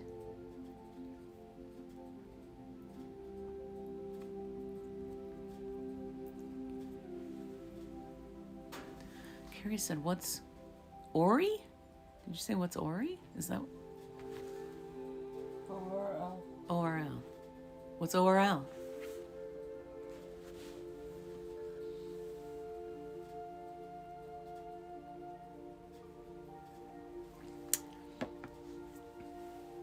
The fourth agreement, always do your best. There's just one more agreement, but it's the one that allows the other three to become deeply ingrained habits. The fourth agreement is about the action of the first three. Always do your best. Under any circumstance, always do your best, no more, no less. But keep in mind that your best is never going to be the same from one moment to the next. Everything is alive and changing all the time, so your best will sometimes be high quality, and other times it will not be as good. When you wake up refreshed and energized in the morning, your best will be better than when you are tired at night. Your best will be different when you are healthy as opposed to sick, or sober as opposed to drunk. Your best will depend on whether you are feeling wonderful and happy, or upset, angry, or jealous. In your everyday moods, your best can change from one moment to another, from 1 hour to the next, from one day to another. Your best will also change over time. As you build the habit of the 4 new agreements, your best will become better than it used to be. Regardless of the quality, keep doing your best, no more and no less than your best. If you try too hard to do more than your best, you will spend more energy than is needed, and in the end, your best will not be enough. When you overdo, you deplete your body and go against yourself, and it will take you longer to accomplish your goal. But if you do less than your best, you subject yourself to frustrations, self-judgment, guilt, and regrets. Just do your best in any circumstance in your life. It doesn't matter if you're sick or tired. If you always do your best, there's no way you can judge yourself. And if you don't judge yourself, there's no way you're going to suffer from guilt, blame, and self-punishment. By always doing your best, you will break a big spell that you've been under. There was a man who wanted to transcend his suffering, so he went to a Buddhist temple to find a master to help him. He went to the master and asked, "Master, if I meditate 4 hours a day, how long will it take me to transcend?" The master looked at him and said, "If you meditate 4 hours a day, perhaps you will transcend in 10 years. Thinking he could do better, the man then said, "Oh, master, what if I meditated 8 hours a day? How long will it take me to transcend?" The master looked at him and said, "If you meditate 8 hours a day, perhaps you will transcend in 20 years. "But why will it take me longer if I meditate more?" the man asked. The master replied, "You are not here to sacrifice your joy or your life. You are here to live, to be happy, and to love.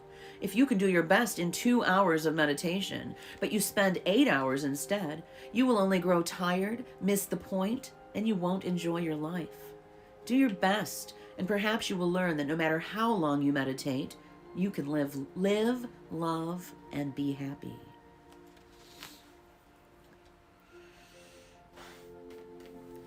Doing your best, you are going to live your life intensely.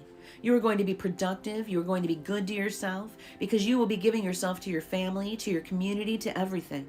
But it is the action that is going to make you feel intensely happy. When you always do your best, you take action. Doing your best is taking the action because you love it, not because you're expecting a reward. Most people do exactly the opposite. They only take action when they expect a reward, and they don't enjoy the action. And that's the reason why they don't do their best. For example, most people go to work every day just thinking of payday and the money they will get from the work they are doing. They can hardly wait for Friday or Saturday, whatever day they receive their money, and can take time off. They are working for the reward, and as a result, they resist work. They try to avoid the action, and it becomes more difficult, and they don't do their best. They work so hard all week long, suffering the work, suffering the action, not because they like to, but because they feel they have to. They have to work because they have to pay the rent, because they have to support their family. They have all that frustration, and when they do receive their money, they are unhappy. They have 2 days to rest, to do what they want to do, and what do? They try to escape. They get drunk because they don't like themselves. They don't like their life. There are many ways that we hurt ourselves when we don't like who we are. On the other hand, if you take action just for the sake of doing it, without expecting a reward, you will find that you enjoy every action you do.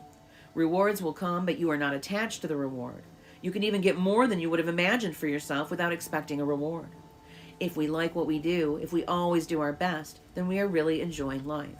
We are having fun. We don't get bored. We don't have frustrations. When you do your best, you don't give the judge the opportunity to find you guilty or to blame you. If you've done your best and the judge tries to judge you according to your book of laws, you've got the answer. I did my best. There are no regrets. That is why we always do our best. It is not an easy agreement to keep, but this agreement is really going to set you free. When you do your best, you learn to accept yourself, but you have to be aware and learn from your mistakes. Learning from your mistakes means you practice, look honestly at the results, and keep practicing. This increases your awareness. Doing your best really doesn't feel like work because you enjoy whatever you are doing. You know you're doing your best when you are enjoying the action or doing it in a way that will not have negative repercussions for you. You do your best because you want to do it, not because you have to do it, not because you are trying to please the judge, and not because you are trying to please other people. If you take action because you have to, then there's no way you're going to do your best. Then it is better not to do it. No, do your best because doing your best all the time makes you so happy. When you are doing your best just for the pleasure of doing it, you are taking action because you enjoy the action. Action is about living fully. Inaction is the way that we deny life. Inaction is sitting in front of the television every day for years because you are afraid to be alive and to take the risk of expressing what you are. Expressing what you are is taking action. You can have many great ideas in your head, but what makes the difference is the action. Without action upon an idea, there will be no manifestation, no results, and no reward. A good example of this comes from the story about Forrest Gump. He didn't have great ideas, but he took action. He was happy because he always did his best at whatever he did. He was richly rewarded without expecting any reward at all. Taking action is being alive. It's taking the risk to go out and express your dream. This is different than imposing your dream on someone else, because everyone has the right to express his or her dream. Doing your best is a great habit to have. I do my best in everything I do and feel. Doing my best has become a ritual in my life because I made the choice to make it a ritual. It's a belief like any other belief that I choose. I make everything a ritual, and I always do my best. Taking a shower is a ritual for me, and with that action, I tell my body how much I love it. I feel and enjoy the water on my body. I do my best to fulfill the needs of my body. I do my best to give to my body and to receive what my body gives to me. In India, they perform a ritual called puja. In this ritual, they take idols that represent God in many different forms and bathe them, feed them, and give their love to them. They even chant mantras to these idols. The idol itself is not important. What is important is the way they perform the ritual, the way they say, "I love you, God." God is life. God is life in action. The best way to say, "I love you, God," is to live your life doing your best. The best way to say, "Thank you, God," is by letting go of the past and living in the present moment, right here and now. Whatever life takes away from you, let it go. When you surrender and let go of the past, you allow yourself to be fully alive in the moment. Letting go of the past means you can enjoy the dream that is happening right now. If you live in a past dream, you don't enjoy what is happening right now because you will always wish it to be different than it is. There is no time to miss anyone or anything because you are alive. Not enjoying what is happening right now is living in the past and being only half alive. This leads to self-pity, suffering, and tears. You were born with a right to be happy. You were born with the right to love, to enjoy, and to share your love. You are alive, so take your life and enjoy it.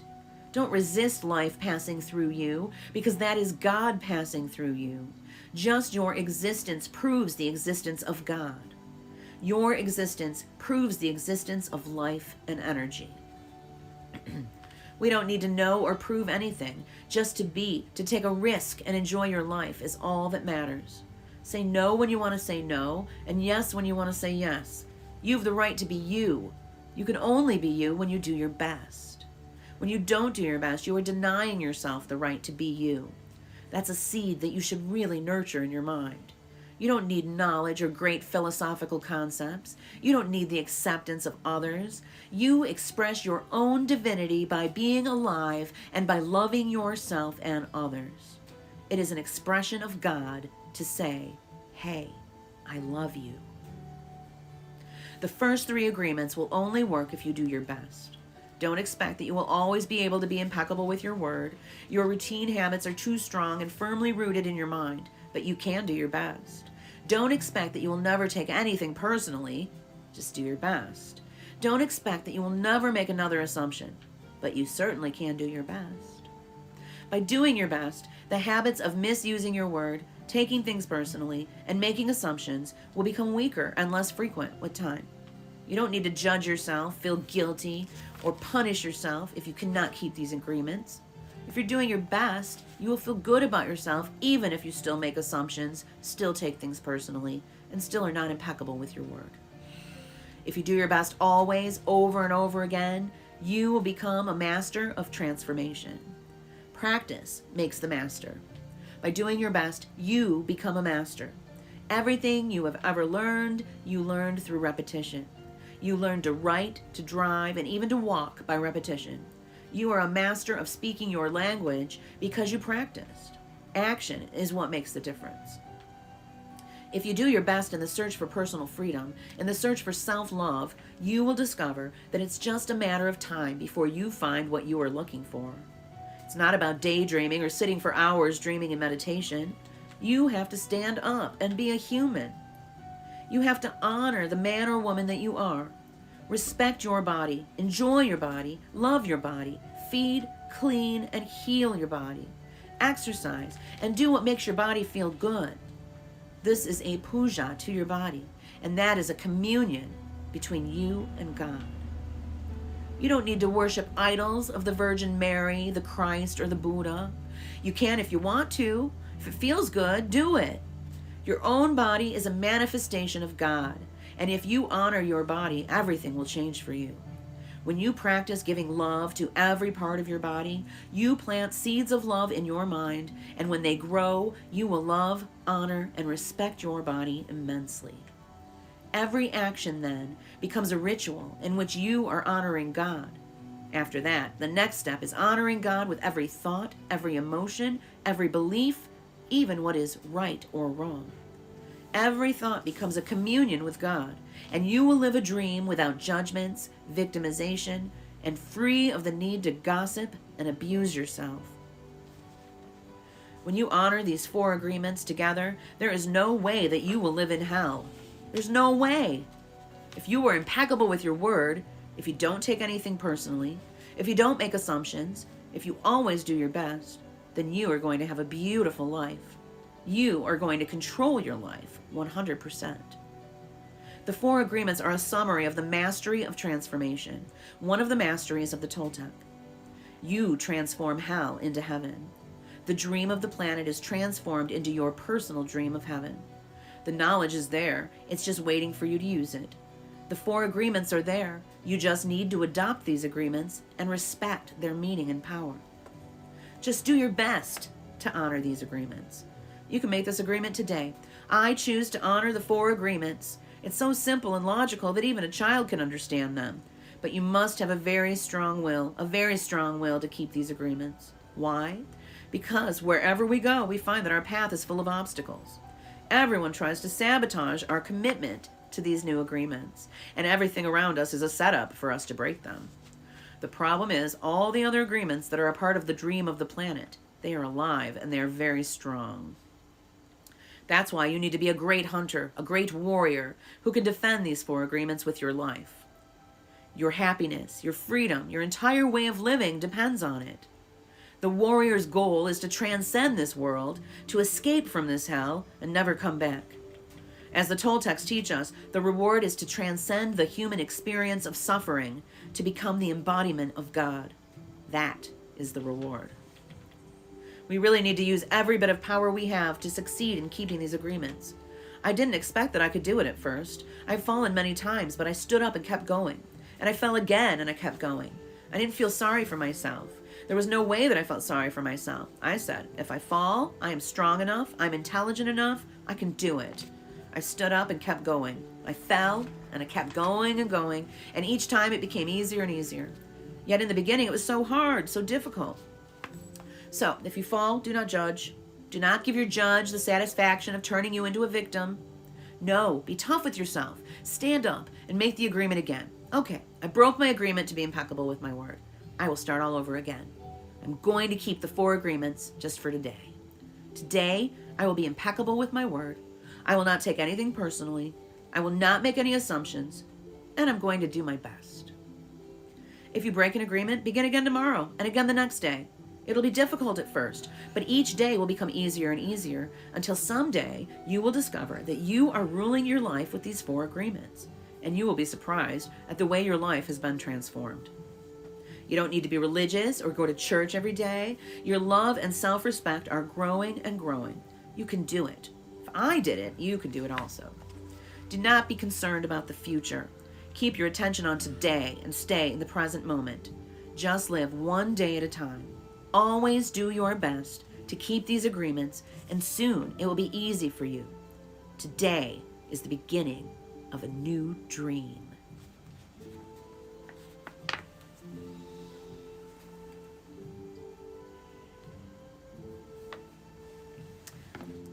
That was chapter 5. Now there is one more chapter.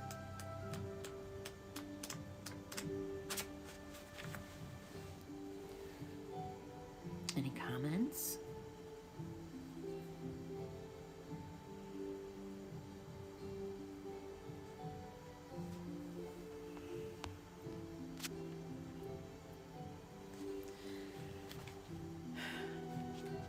Chapter 6, the Toltec Path to Freedom, Breaking Old Agreements. Everyone talks about freedom. All around the world, different people, different races, different countries are fighting for freedom. But what is freedom? In America, we speak of living in a free country, but are we really free? Are we free to be who we really are? The answer is no, we're not free. True freedom has to do with the human spirit. It is the freedom to be who we really are. Who stops us from being free? We blame the government, we blame the weather, we blame our parents, we blame religion, we blame God. Who really stops us from being free?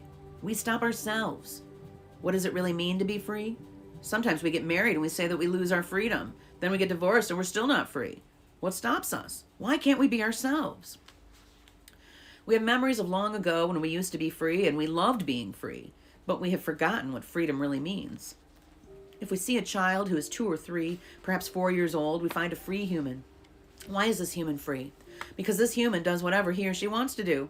The human is completely wild, just like a flower, a tree, or an animal that has not been domesticated. Wild. And if we observe humans who are 2 years old, we find that most of the time these humans have a big smile on their face and they're having fun. They're exploring the world. They're not afraid to play. They're afraid when they are hurt, when they're hungry, when some of their needs are not met, but they don't worry about the past, don't care about the future, and only live in the present moment. Very young children are not afraid to express what they feel. They're so loving that if they perceive love, they melt into love. They're not afraid to love at all. That is the description of a normal human being. As children, we are not afraid of the future or ashamed of the past. Our normal human tendency is to enjoy life, to play, to explore, to be happy, and to love. But what has happened with the adult human? Why are we so different? Why are we not wild? From the point of view of the victim, we can say that something sad happened to us. And from the point of view of the warrior, we can say that what happened to us is normal. What has happened is that we have the book of law, the big judge, and the victim who rule our lives. We are no longer free because the judge, the victim, and the belief system don't allow us to be who we really are. Once our minds have been programmed with all that garbage, we are no longer happy. This chain of training from human to human, from generation to generation, is perfectly normal in human society. You don't need to blame your parents for teaching you to be like them. What else could they teach you but what they know? They did the best they could, and if they abused you, it was due to their own domestication, their own fears, their own beliefs. They had no control over the programming they received, so they couldn't have behaved any differently. There's no need to blame your parents or anyone who abused you in your life, including yourself. But it is time to stop the abuse. It is time to free yourself of the tyranny of the judge by changing the foundation of your own agreements. It is time to be free from the role of the victim. The real you is still a little child who never grew up. Sometimes that little child comes out when you're having fun or playing, when you feel happy, when you're painting or writing poetry or playing the piano or expressing yourself in some way. These are the happiest moments of your life, when the real you comes out, or when you don't care about the past and you don't worry about the future. You are childlike. But there's something that changes all that. We call them responsibilities. The judge says, wait a second, you are responsible. You have things to do. You have to work. You have to go to school. You have to earn a living. All these responsibilities come to our mind. Our face changes and becomes serious again. If you watch children when they're playing adults, you will see their little faces change. Let's pretend I'm a lawyer, and right away their faces change. The adult face takes over. We go to court, and that is the face we see, and that is what we are. We are still children, but we have lost our freedom. The freedom we are looking for is the freedom to be ourselves, to express ourselves. But if we look at our lives, we will see that most of the time we do things just to please others, just to be accepted by others, rather than living our lives to please ourselves. This is what has happened to our freedom. And we see in our society and all the societies around the world that for every 1,000 people, 999 are completely domesticated. The worst part is, most of us are not even aware that we're not free. There is something inside that whispers to us that we are not free, but we do not understand what it is and why we are not free. The problem with most people is that they live their lives and never discover that the judge and the victim rule their mind, and therefore they don't have a chance to be free. The first step toward personal freedom is awareness. We need to be aware that we are not free in order to be free. We need to be aware of what the problem is in order to solve the problem. Awareness is always the first step, because if you are not aware, there's nothing you can change. If you're not aware that your mind is full of wounds and emotional poison, you cannot begin to clean and heal the wounds, and you will continue to suffer. There is no reason to suffer. With awareness, you can rebel and say, this is enough. You can look for a way to heal and transform your personal dream. The dream of the planet is just a dream. It is not even real. If you go into the dream and start challenging your beliefs, you will find that most of the beliefs that guided you into the wounded mind are not even true. You will find that you suffered all those years of drama for nothing. Why? Because the belief system that was put inside your mind is based on lies. That is why it is important for you to master your own dream. That is why the Toltecs became dream masters. Your life is the manifestation of your dream. It is an art, and you can change your life anytime if you aren't enjoying the dream. Dream masters create a masterpiece of life. They control the dream by making choices. Everything has consequences, and a dream master is aware of the consequences. To be Toltec is a way of life. It is a way of life where there are no leaders and no followers, where you have your own truth and live your own truth. A Toltec becomes wise, becomes wild, and becomes free again. There are 3 masteries that lead people to become Toltecs. First is the mastery of awareness. This is to be aware of who we really are with all the possibilities. The second is the mastery of transformation. How to change, how to be free of domestication. The third is the mastery of intent. Intent, from the Toltec point of view, is that part of life that makes transformation of energy possible. It is the one living being that seamlessly encompasses all energy, or what we call God. Intent is life itself. It is unconditional love. The mastery of intent is therefore the mastery of love. When we talk about the Toltec path to freedom, we find that they have an entire map for breaking free of domestication. They compare the judge, the victim, and the belief system to a parasite that invades the human mind. From the Toltec point of view, all humans who are domesticated are sick. They are sick because there is a parasite that controls the mind and controls the brain. The food for the parasite are the negative emotions that come from fear. If we look at the description of a parasite, we find that a parasite is a living being who lives off of other living beings, sucking their energy without any useful contribution in return, and hurting their host little by little. The judge, the victim, and the belief system fit this description very well. Together, they comprise a living being made of psychic or emotional energy, and that energy is alive. Of course, it is not material energy, but neither are emotions material energy. Our dreams are not material energy either, but we know they exist.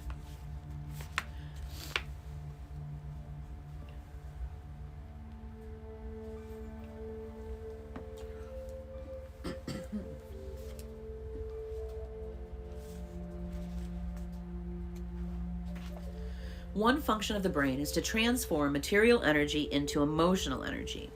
Our brain is the factory of these emotions. And we have said that the main function of the mind is to dream. The Toltecs believe that the parasite, the judge, the victim, and the belief system, has control of your mind. It controls your personal dream. The parasite dreams through your mind and lives its life through your body. It survives on the emotions that come from fear and thrives on drama and suffering. The freedom we seek is to use our own mind and body to live our own life instead of the life of the belief system. When we discover that the mind is controlled by the judge and the victim and the real us is in the corner, we have just two choices. One choice is to keep living the way we are, to surrender to the judge and the victim, to keep living in the dream of the planet. The second choice is to do what we do as children when parents try to domesticate us. We can rebel and say no.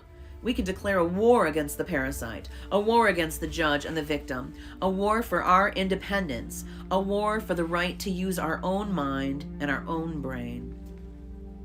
That is why in all the shamanic traditions in America, from Canada to Argentina, people call themselves warriors because they are in a war against the parasite in their mind. That is the real meaning of a warrior. The warrior is one who rebels against the invasion of the parasite. The warrior rebels and declares a war. But to be a warrior doesn't mean we always win the war. We may win or we may lose, but we always do our best, and at least we have a chance to be free again. Choosing this path gives us, at the very least, the dignity of rebellion, and ensures that we will not be the helpless victim of our own whimsical emotions or the poisonous emotions of others. Even if we succumb to the enemy, the parasite, we will not be among those victims who would not fight back. At best, being a warrior gives us an opportunity to transcend the dream of the planet and to change our personal dream to a dream that we call heaven. Just like hell, heaven is a place that exists within our mind. It is a place of joy, a place where we are happy, where we are free to love and to be who we really are. We can reach heaven while we are alive. We don't have to wait until we die. God is always present, and the kingdom of heaven is everywhere. But first, we need to have the eyes and ears to see and hear that truth. We need to be free of the parasite. The parasite can be compared to a monster with 1,000 heads. Every head of the parasite is one of the fears that we have. If we want to be free, we have to destroy the parasite. One solution is to attack the parasite head by head, which means we face each of our fears one by one. This is a slow process, but it works. Every time we face one of the fears we have, we are a little more free. A second approach is to stop feeding the parasite. If we don't give the parasite any food, we kill the parasite by starvation. To do this, we have to gain control of our emotions. We have to refrain from fueling the emotions that come from fear. This is easy to say, but it is very difficult to do. It is difficult because the judge and the victim control our mind. A third solution is called the initiation of the dead. The initiation of the dead is found in many traditions and esoteric schools around the world. We find it in Egypt, India, Greece, and America. This is a symbolic death which kills the parasite without harming our physical body. When we die, symbolically, the parasite has to die. This is faster than the first two solutions, but it is even more difficult to do. We need a great deal of courage to face the angel of death. We need to be very strong. Let's take a closer look at each of these solutions. The art of transformation, the dream of the second attention. We have learned that the dream you are living now is the result of the outside dream hooking your attention and feeding you all of your beliefs. The process of domestication can be called the dream of the first attention, because it was how your attention was used for the first time to create the first dream of your life. One way to change your beliefs is to focus your attention on all those agreements and beliefs and change the agreements with yourself. In doing this, you are using your attention for the second time, thus creating the dream of the second attention, or the new dream. The difference is that you are no longer innocent. When you were a child, this was not true. You didn't have a choice. But you are no longer a child. Now it's up to you to choose what to believe and what not to believe. You can choose to believe in anything, and that includes believing in yourself. The first step is to become aware of the fog that is in your mind. You must become aware that you are dreaming all the time. Only with awareness do you have the possibility of transforming your dream. If you have the awareness that the whole drama of your life is the result of what you believe, and what you believe is not real, then you can begin to change it. However, to really change your beliefs, you need to focus your attention on what it is that you want to change. You have to know which agreements you want to change before you can change them. So the next step is to develop awareness of all the self-limiting, fear-based beliefs that make you unhappy. You take an inventory of all that you believe, all your agreements, and through this process, you begin the transformation. The Toltecs called this the art of transformation, and it's a whole mastery. You achieve the mastery of transformation by changing the fear-based agreements that make you suffer and reprogramming your own mind in your own way.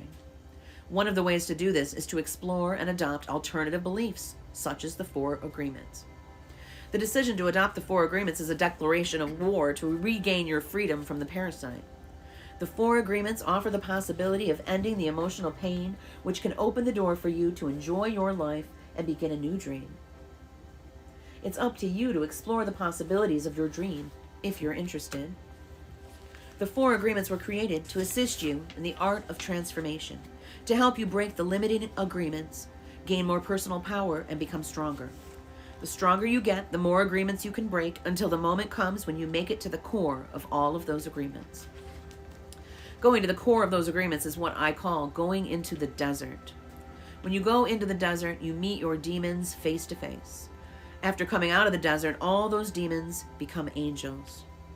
Practicing the 4 new agreements is a big act of power. Breaking the spell of black magic in your mind requires great personal power. Every time you break an agreement, you gain extra power. You start by breaking agreements that are very small and require less power. As those smaller agreements are broken, your personal power will increase until you reach a point when you can finally face the big demons in your mind. For example, the little girl who was told not to sing is now 20 years old, and she still does not sing. One way she can overcome the belief that her voice is ugly is to say, okay, I will try to sing, even if I do sing badly. Then she can pretend that someone is clapping and telling her, oh, that was beautiful. This may break the agreement a teeny tiny bit, but it will still be there. However, now she has a little more power and courage to try again and again until finally she breaks the agreement. That's one way out of the dream of hell. But for every agreement you break that makes you suffer, you will need to replace it with a new agreement that makes you happy.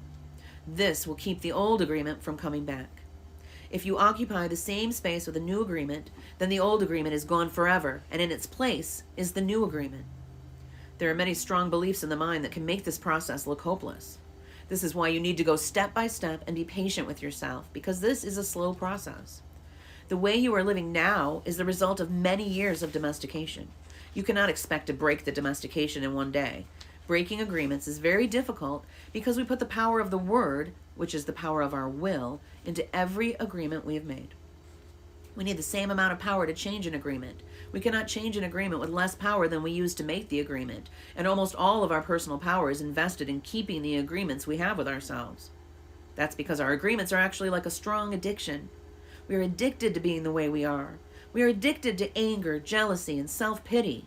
We are addicted to the beliefs that tell us, I'm not good enough, I'm not intelligent enough, why even try? Other people will do it because they're better than me. All of these old agreements which rule our dream of life are the result of repeating them over and over again. Therefore, to adopt the 4 agreements, you need to put repetition in action. Practicing the new agreements in your life is how your best becomes better. Repetition makes the master.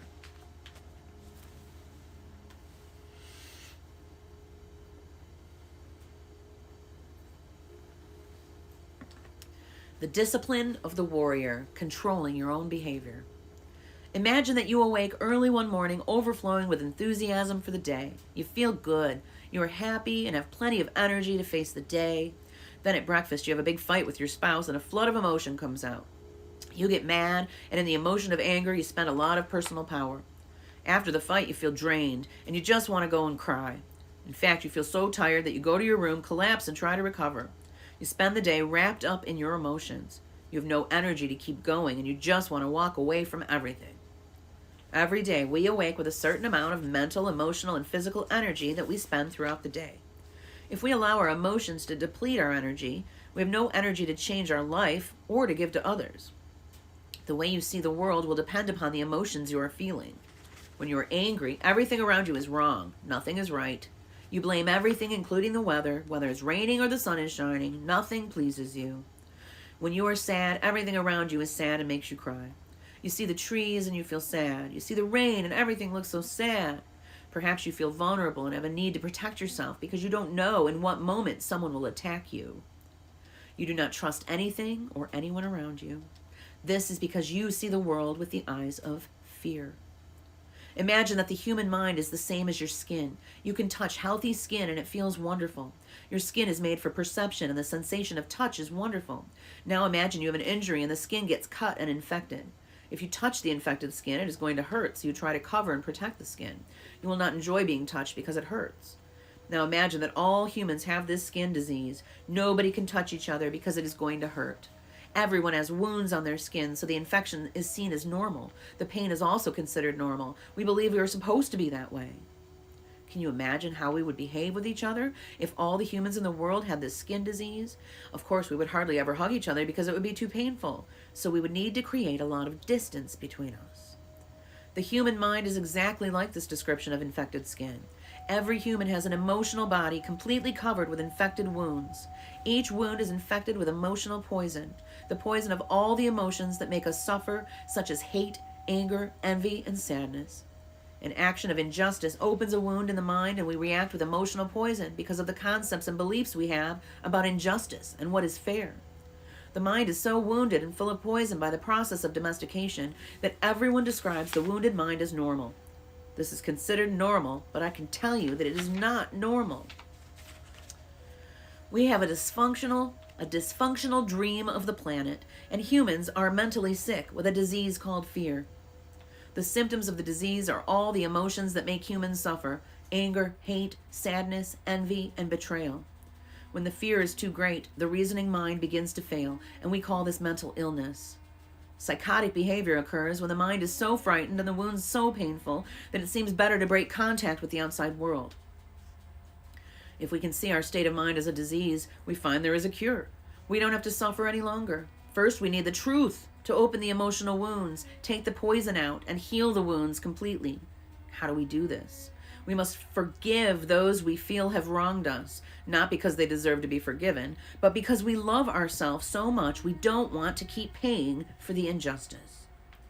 Forgiveness is the only way to heal. We can choose to forgive because we feel compassion for ourselves. We can let go of the resentment and declare, that's enough. I will no longer be the big judge that goes against myself. I will no longer beat myself up and abuse myself. I will no longer be the victim. Train's always got to have the last word. Like a big old exclamation point. First, we need to forgive our parents, our brothers, our sisters, our friends, and God. Once you forgive God, you can finally forgive yourself. Once you forgive yourself, the self-rejection in your mind is over.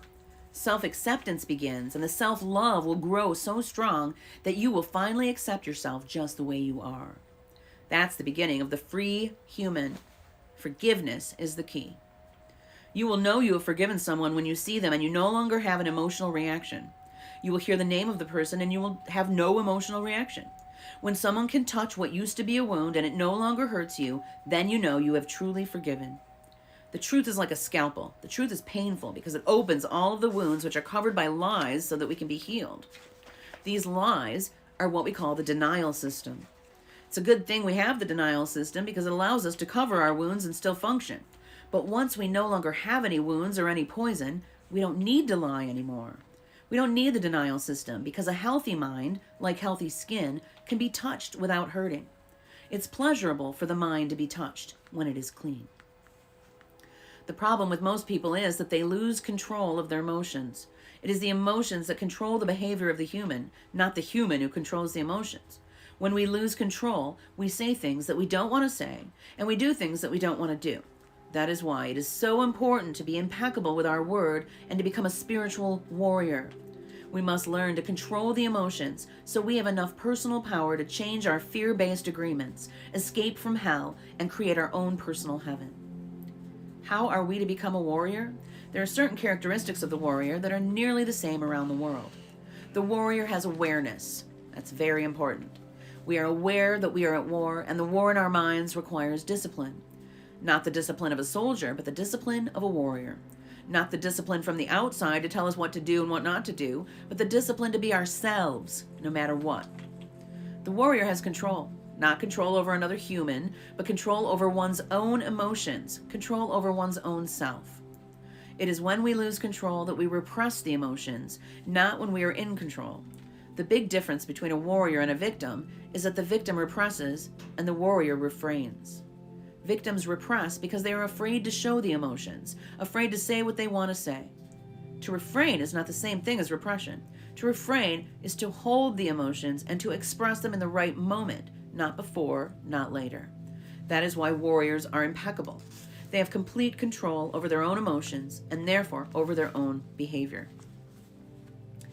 The initiation of the dead, embracing the angel of death.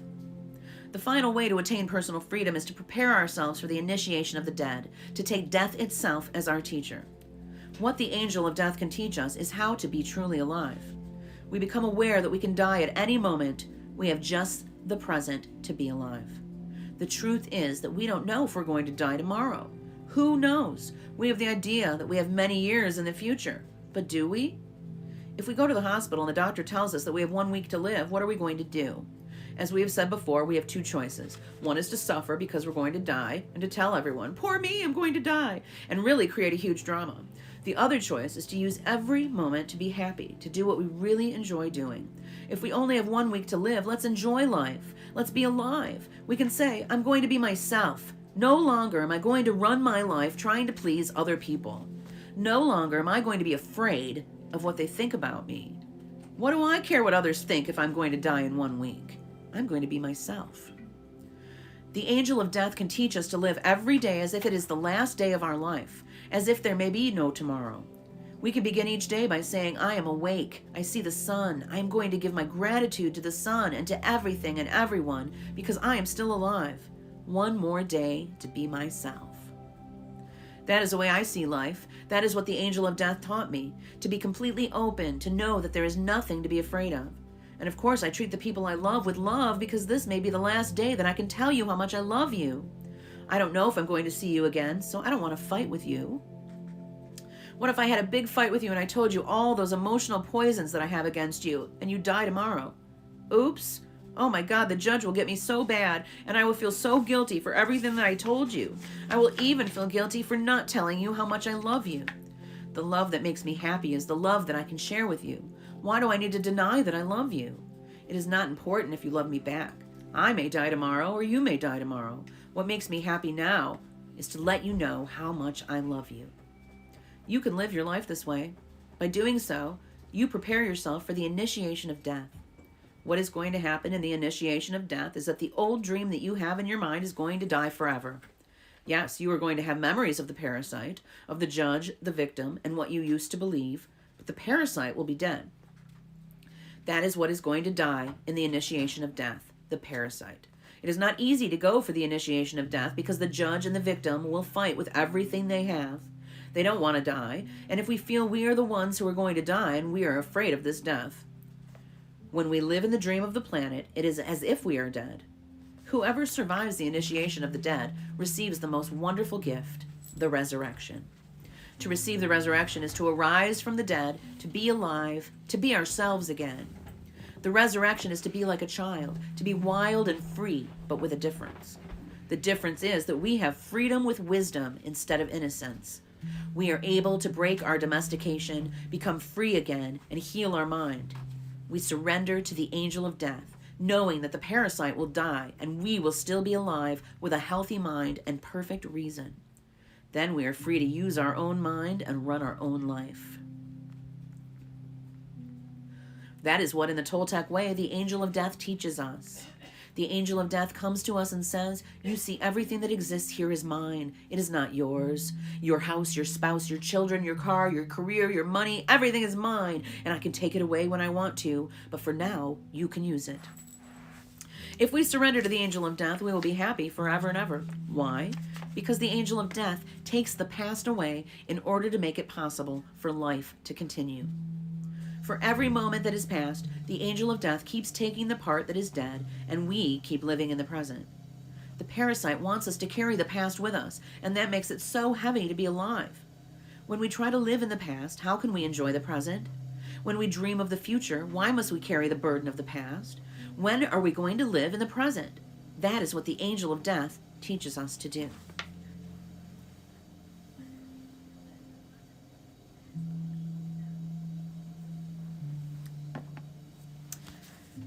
Okay, this must be the final chapter. Well, I don't know. Chapter 7, the new dream, heaven on earth.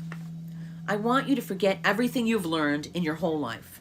This is the beginning of a new understanding, a new dream.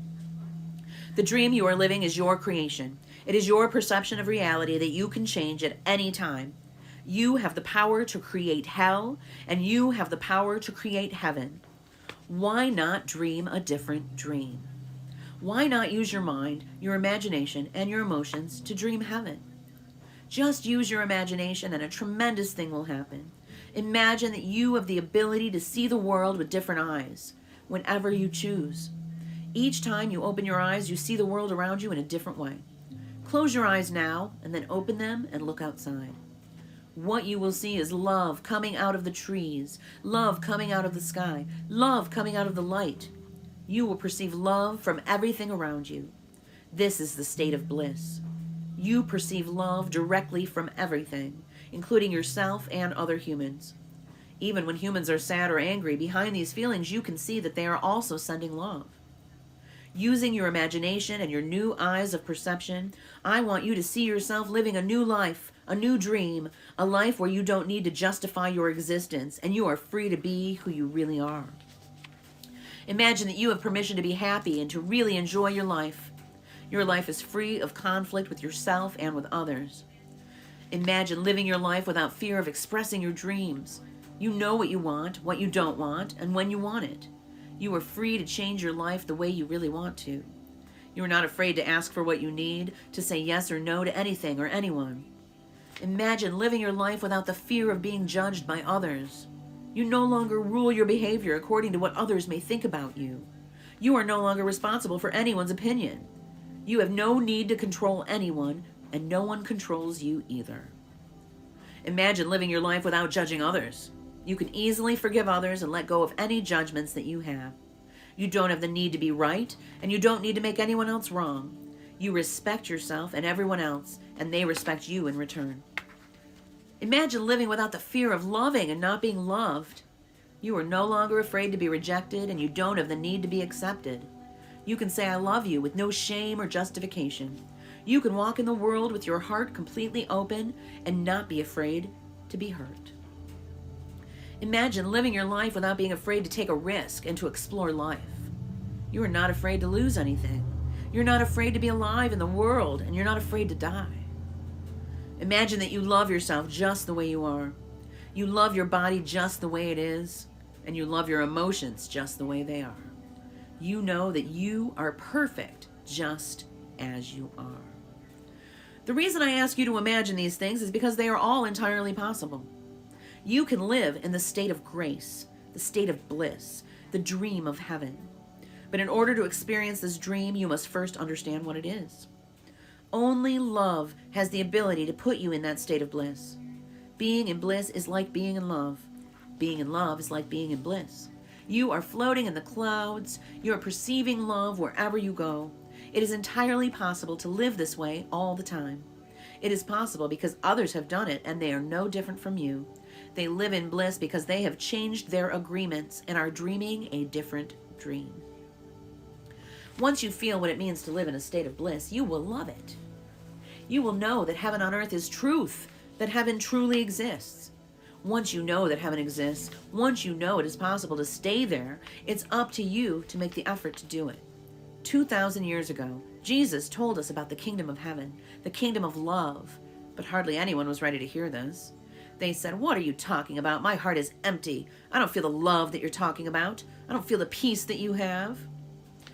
You don't have to do this. Just imagine that his message of love is possible, and you will find that it is yours. The world is very beautiful and very wonderful. Life can be very easy when love is your way of life. You can be loving all the time. This is your choice. You may not have a reason to love, but you can love because to love makes you so happy. Love in action only produces happiness. Love will give you inner peace. It will change your perception of everything. You can see everything with the eyes of love. You can be aware that there is love all around you. When you live this way, there is no longer a fog in your mind. The mitote has gone on a permanent vacation. This is what humans have been seeking for centuries. For thousands of years, we've been searching for happiness. Happiness is the lost paradise. Humans have worked so hard to reach this point, and this is part of the evolution of the mind. This is the future of humanity. This way of life is possible, and it's in your hands. Moses called it the Promised Land. Buddha called it Nirvana. Jesus called it heaven. And the Toltecs call it a new dream. Unfortunately, your identity is mixed with the dream of the planet. All of your beliefs and agreements are there in the fog. You feel the presence of the parasite and believe it is you. This makes it difficult to let go, to release the parasite and create the space to experience love. You are attached to the judge, attached to the victim. Suffering makes you feel safe because you know it so well. But there really is no reason to suffer. The only reason you suffer is because you choose to suffer. If you look at your life, you will find many excuses to suffer, but a good reason to suffer you will not find. The same is true for happiness. The only reason you are happy is because you choose to be happy. Happiness is a choice, and so is suffering. Maybe we cannot escape from the destiny of the human, but we have a choice to suffer our destiny or to enjoy our destiny. To suffer or to love and be happy. To live in hell or to live in heaven. My choice is to live in heaven. What is yours?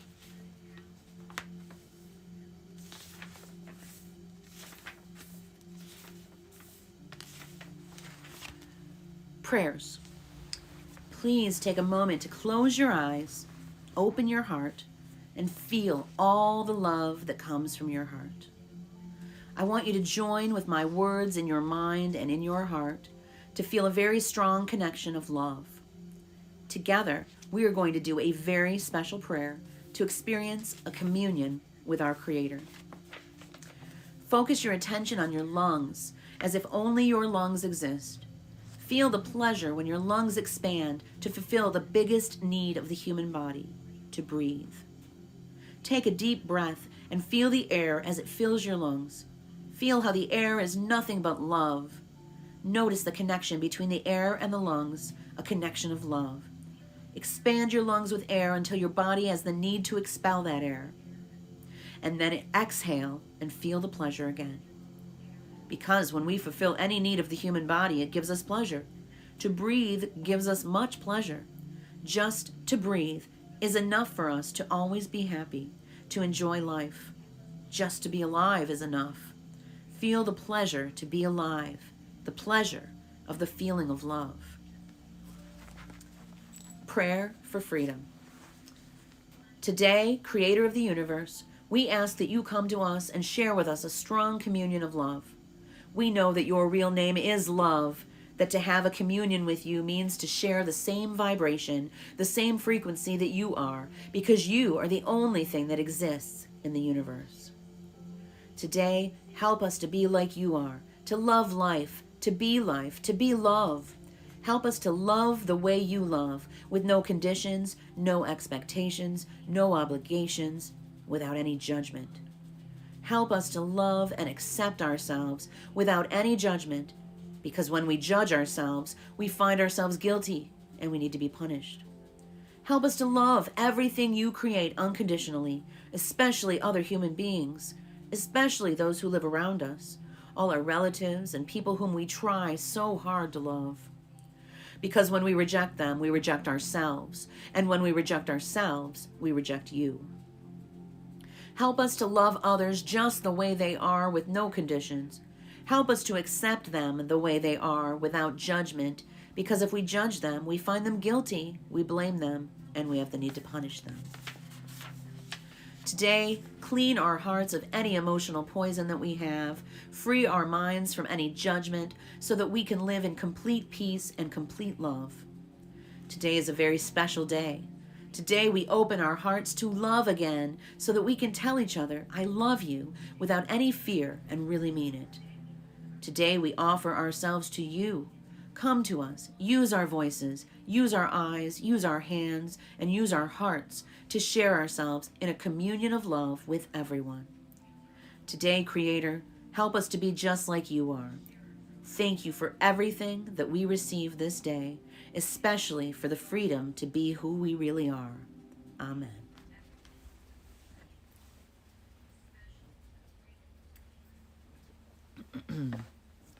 Prayer for love. We are going to share a beautiful dream together, a dream that you will love to have all of the time. In this dream, you are in the middle of a beautiful, warm, sunny day. You hear the birds, the wind, and a little river. You walk towards the river. At the edge of the river is an old man in meditation, and you see that out of his head comes a beautiful light of different colors. You try not to bother him, but he notices your presence and opens his eyes. He has the kind of eyes that are full of love and a big smile. You ask him how he is able to radiate all that beautiful light. You ask him if he can teach you to do what he is doing. He replies that many, many years ago, he asked the same question of his teacher. The old man begins to tell you his story. My teacher opened his chest and took out his heart, and he took a beautiful flame from his heart. Then he opened my chest, opened my heart, and he put that little flame inside it. He put my heart back in my chest, and as soon as my heart was inside me, I felt intense love, because the flame he put in my heart was his own love. That flame grew in my heart and became a big, big fire, a fire that doesn't burn but purifies everything that it touches. And that fire touched each one of the cells of my body, and the cells of my body loved me back. I became one with my body, but my love grew even more. That fire touched every emotion of my mind, and all the emotions transformed into a strong and intense love. And I loved myself completely and unconditionally. But the fire kept burning, and I had the need to share my love. I decided to put a little piece of my love in every tree, and the trees loved me back, and I became one with the trees, but my love did not stop. It grew more. I put a piece of love in every flower, in the grass, in the earth, and they loved me back, and we became one. And my love grew more and more to love every animal in the world. They responded to my love, and they loved me back, and we became one. But my love kept growing and growing. I put a piece of my love in every crystal, in every stone in the ground, in the dirt, in the metals, and they loved me back, and I became one with the earth. And then I decided to put my love in the water, in the oceans, in the rivers, in the rain, and the snow, and they loved me back, and we became one. And still my love grew more and more. I decided to give my love to the air, to the wind. I felt a strong communion with the earth, with the wind, with the oceans, with nature, and my love grew and grew. I turned my head to the sky, to the sun, to the stars, and put a little piece of my love in every star, in the moon, in the sun, and they loved me back. And I became one with the moon and the sun and the stars, and my love kept growing and growing. And I put a little piece of my love in every human, and I became one with the whole of humanity. Wherever I go, whomever I meet, I see myself in their eyes, because I am a part of everything, because I love. And then the old man opens his own chest, takes out his heart with that beautiful flame inside, and he puts that flame in your heart. And now that love is growing inside of you. Now you are one with the wind, with the water, with the stars, with all of nature, with all animals, and with all humans. You feel the heat and the light emanating from the flame in your heart. Out of your head shines a beautiful light of different colors. You are radiant with the glow of love, and you pray, "Thank you, Creator of the universe, for the gift of life you have given me. Thank you for giving me everything that I have ever truly needed. Thank you for the opportunity to experience this beautiful body and this wonderful mind. Thank you for living inside me with all your love, with your pure and boundless spirit, with your warm and radiant light. Thank you for using my words, for using my eyes, for using my heart to share your love wherever I go. I love you just the way you are, and because I am your creation, I love myself just the way I am. Help me to keep the love and the peace in my heart and to make that love a new way of life, that I may live in love the rest of my life. Amen." That concludes the Four Agreements by Don Miguel Ruiz. If you missed any part of this book, it'll be on YouTube later. Any final comments?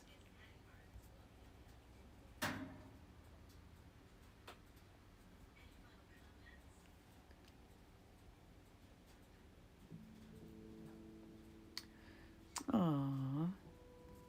Sorry that happened to you, Julie.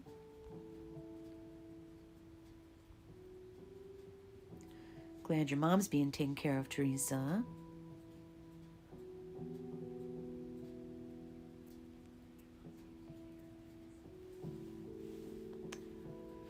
Did you enjoy it, Teresa? That's good.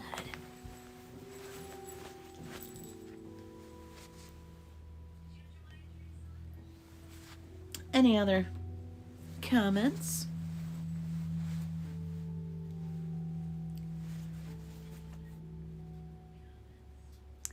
So next Tuesday, I'm going to start reading a novel that a friend of mine wrote. And that friend just passed away a few weeks ago. So this is going to be our way of honoring them.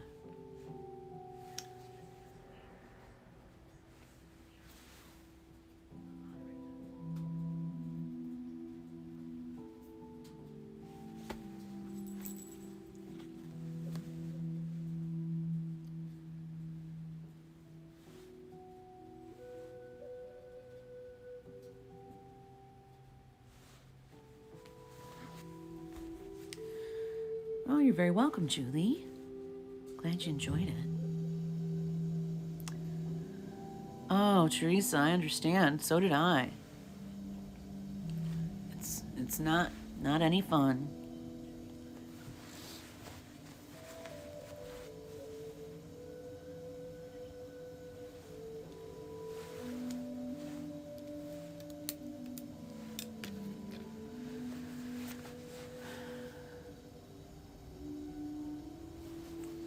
Well, I guess I'm signing off. Thanks for being here, folks. Hope you have a wonderful day. My next stream is Free for All Friday. Acoustic music by yours truly. 3 p.m. Eastern. I'll see you there. Peace out, Pride of Doodles.